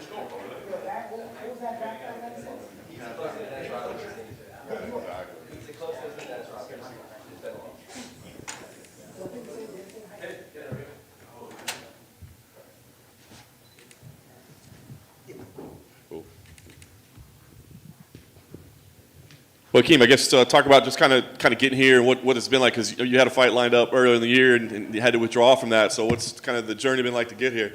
Yeah, I was matched up with Shane Burgos earlier. I think that was in January. Unfortunately, I tore my right shoulder. I was trying to train through it because, that's obviously the first fight I've ever pulled out in my life. And it was a difficult decision, and it hurt my pride a little bit, but I didn't want to have my first top 10 fight with a shoulder that wasn't working, so I had to pull out. I asked my manager if we could reschedule it, but he wanted to stay on schedule, and I can't blame him for that. He obviously was peaking, and he wanted to take a fight. So yeah, this is kind of the matchup where I'm at now. Nice. Who talked you into it to say, hey man, let's not go into this? Just my coaches and my training partners. You know what I mean. I was training for a bit there, just one hand. You know what I mean, trying to get through it, hoping I could just kind of tough it out. And it didn't really end up working out like that. Did you end up needing surgery for it, or were you able to rehab it back? Rehabbing it back, and after this fight, I'm going down to the UFC PI. They're going to do some stem cells on me to make sure that this never happens again. Cool. Like I said, Shane, a very recognizable name. Movsar, maybe not quite as recognizable, right? But I mean, a very dangerous opponent. So what did you think when they gave you this matchup? I thought it was very similar to my last opponent, wrestler. I consider him a bit less dangerous than my last opponent. Zubara, in the videos, he seemed to have a little bit of knockout power. I seen him, rock a few people. I think I gave him a bit too much respect. I didn't feel too much power, but I feel like this guy has less knockout power than Zubara, and he's going to be less strong, a little bit smaller. But where his strengths is he's got good cardio when he's busy. So do you feel like you're comparing him to Zubara? Obviously, that did go your way. I mean, do you approach the matchup in similar fashion, or do you feel like there's things that you can do differently? Similar as in, they're both wrestling kind of based, but I made sure I was in terrific shape this fight camp just because I know this guy tries to outpace his opponent. So I just made sure that I'm in phenomenal shape and he's not going to outpace me, and I'm planning on hurting this kid. Nice. Last thing for me, I mean, you've kind of had this prospect tag for a while. Do you feel like, you beat a guy with the kind of record that he has, like you're a contender at that point? I think after this fight, no doubt, once I win this fight, top 10 status, you can't deny me. I think you got to put me in a contender. You got to put me in the video game. And that's how I see this playing out. Right. Movsar was in here earlier, and I was asking him to break down your skill sets inside the octagon. He's very complimentary, but he even said I even think I'm a better striker than Hakeem. So if you're watching his tape at all, what do you make of his? He said he's a better striker. Yeah. At the end of the day, everybody's confident, but he's not a better striker. He has no power, and I'm glad he thinks that. So hopefully. He comes into this fight and he wants to strike with me. And then you mentioned your fight against Zubara, who that was kind of a technical fight. You said you wanted to finish, but you didn't end up getting it. Burgos obviously is one of those high action fighters. You saw his last fight. A lot of people say one of the better fights of the year. Your new opponent now doesn't even have a stoppage win in his UFC career yet. So is it frustrating at all that you missed out on the Burgos high action fight and you have now back-to-back fighters that aren't known for their stopping power? Yeah, it's frustrating that I missed out on my opportunity, but I think everything happens for a reason. I think after I put this guy away, it'll be nice to finally be matched up with a striker and someone that's going to complement my style and give the fans what they want. And then before your last fight at Media Day, heading into that fight, here in this part of the world was kind of the height of the Black Lives Matter movement. And you had said that after that fight, you kind of wanted to travel around and kind of speak at schools and stuff about what's going on in this world. Were you able to do that, and are you still continuing to do that? Yeah, so even before the protests were happening, I was already going around speaking in schools. And then the COVID happened, so that kind of changed. But my city just opened up, I think, I think today on the 5th or whatever, opened up on the 5th or tomorrow. So, yeah, city opens up tomorrow, so hopefully we can get back on schedule and, me going to school and just doing my best to help the community. Oh, yeah, okay. What's up, brother? How you doing, brother? How big a deal is it to put on a show on Saturday night? Because it seems like, of course, you want your hand raised, but you're hell-bent on, I got to put on a show so people know who the hell I am.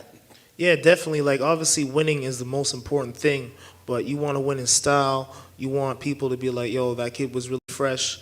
And, you want to put a statement and get yourself as a contender. I don't want to be known as this guy just getting these decisions. So, winning is the most important thing, but I'm definitely looking for a stoppage. Does it bother you the fact that you got the impressive record that you got, but people, as far as in the fans, like don't give you the props that you probably deserve that go with that record? And like this dude's undefeated, and people like, well, we don't know about this. This guy hasn't lost a fight, and it's like you got more experience than him as far as in the octagon here. Yeah, I got more experience in the octagon. People don't know this guy's only got 4 fights at featherweight. You know what I mean? So I got more experience not only in the octagon but at this weight class. He's still experienced with this weight class. He's still coming up. So the average fan, yeah, of course they're gonna just look at that record. But I think all the real people know what's up. Does it bother you the fact that he's very dismissive? Kind of like not very dismissive, but basically like he's a good fighter, but he's not on my level at the end of the day. Yeah, but we've all heard that before. You know what I mean? I've heard that almost every single fight in the UFC. So no matter what he says, it don't really bother me. And if he's really thinking that, it's going to be a really gravely decision for him. And Jose alluded to what you putting the Black Lives Matter and the focus and everything.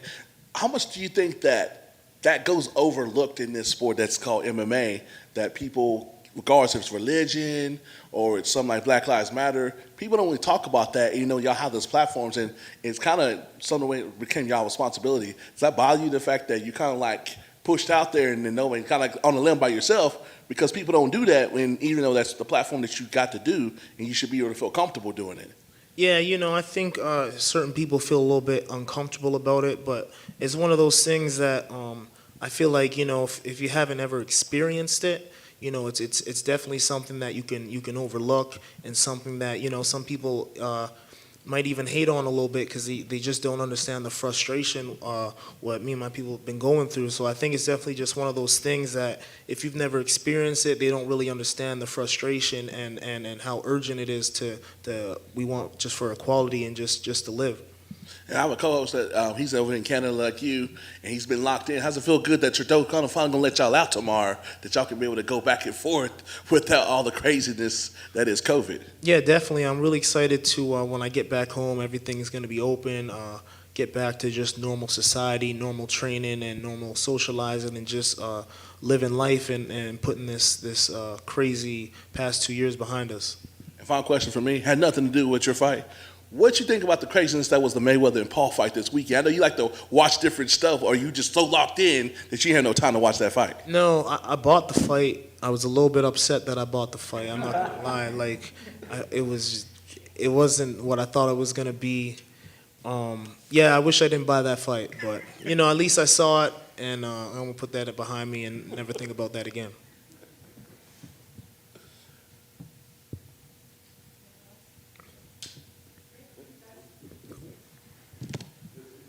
You ain't the only one upset about that. He was one of those suckers? I did not.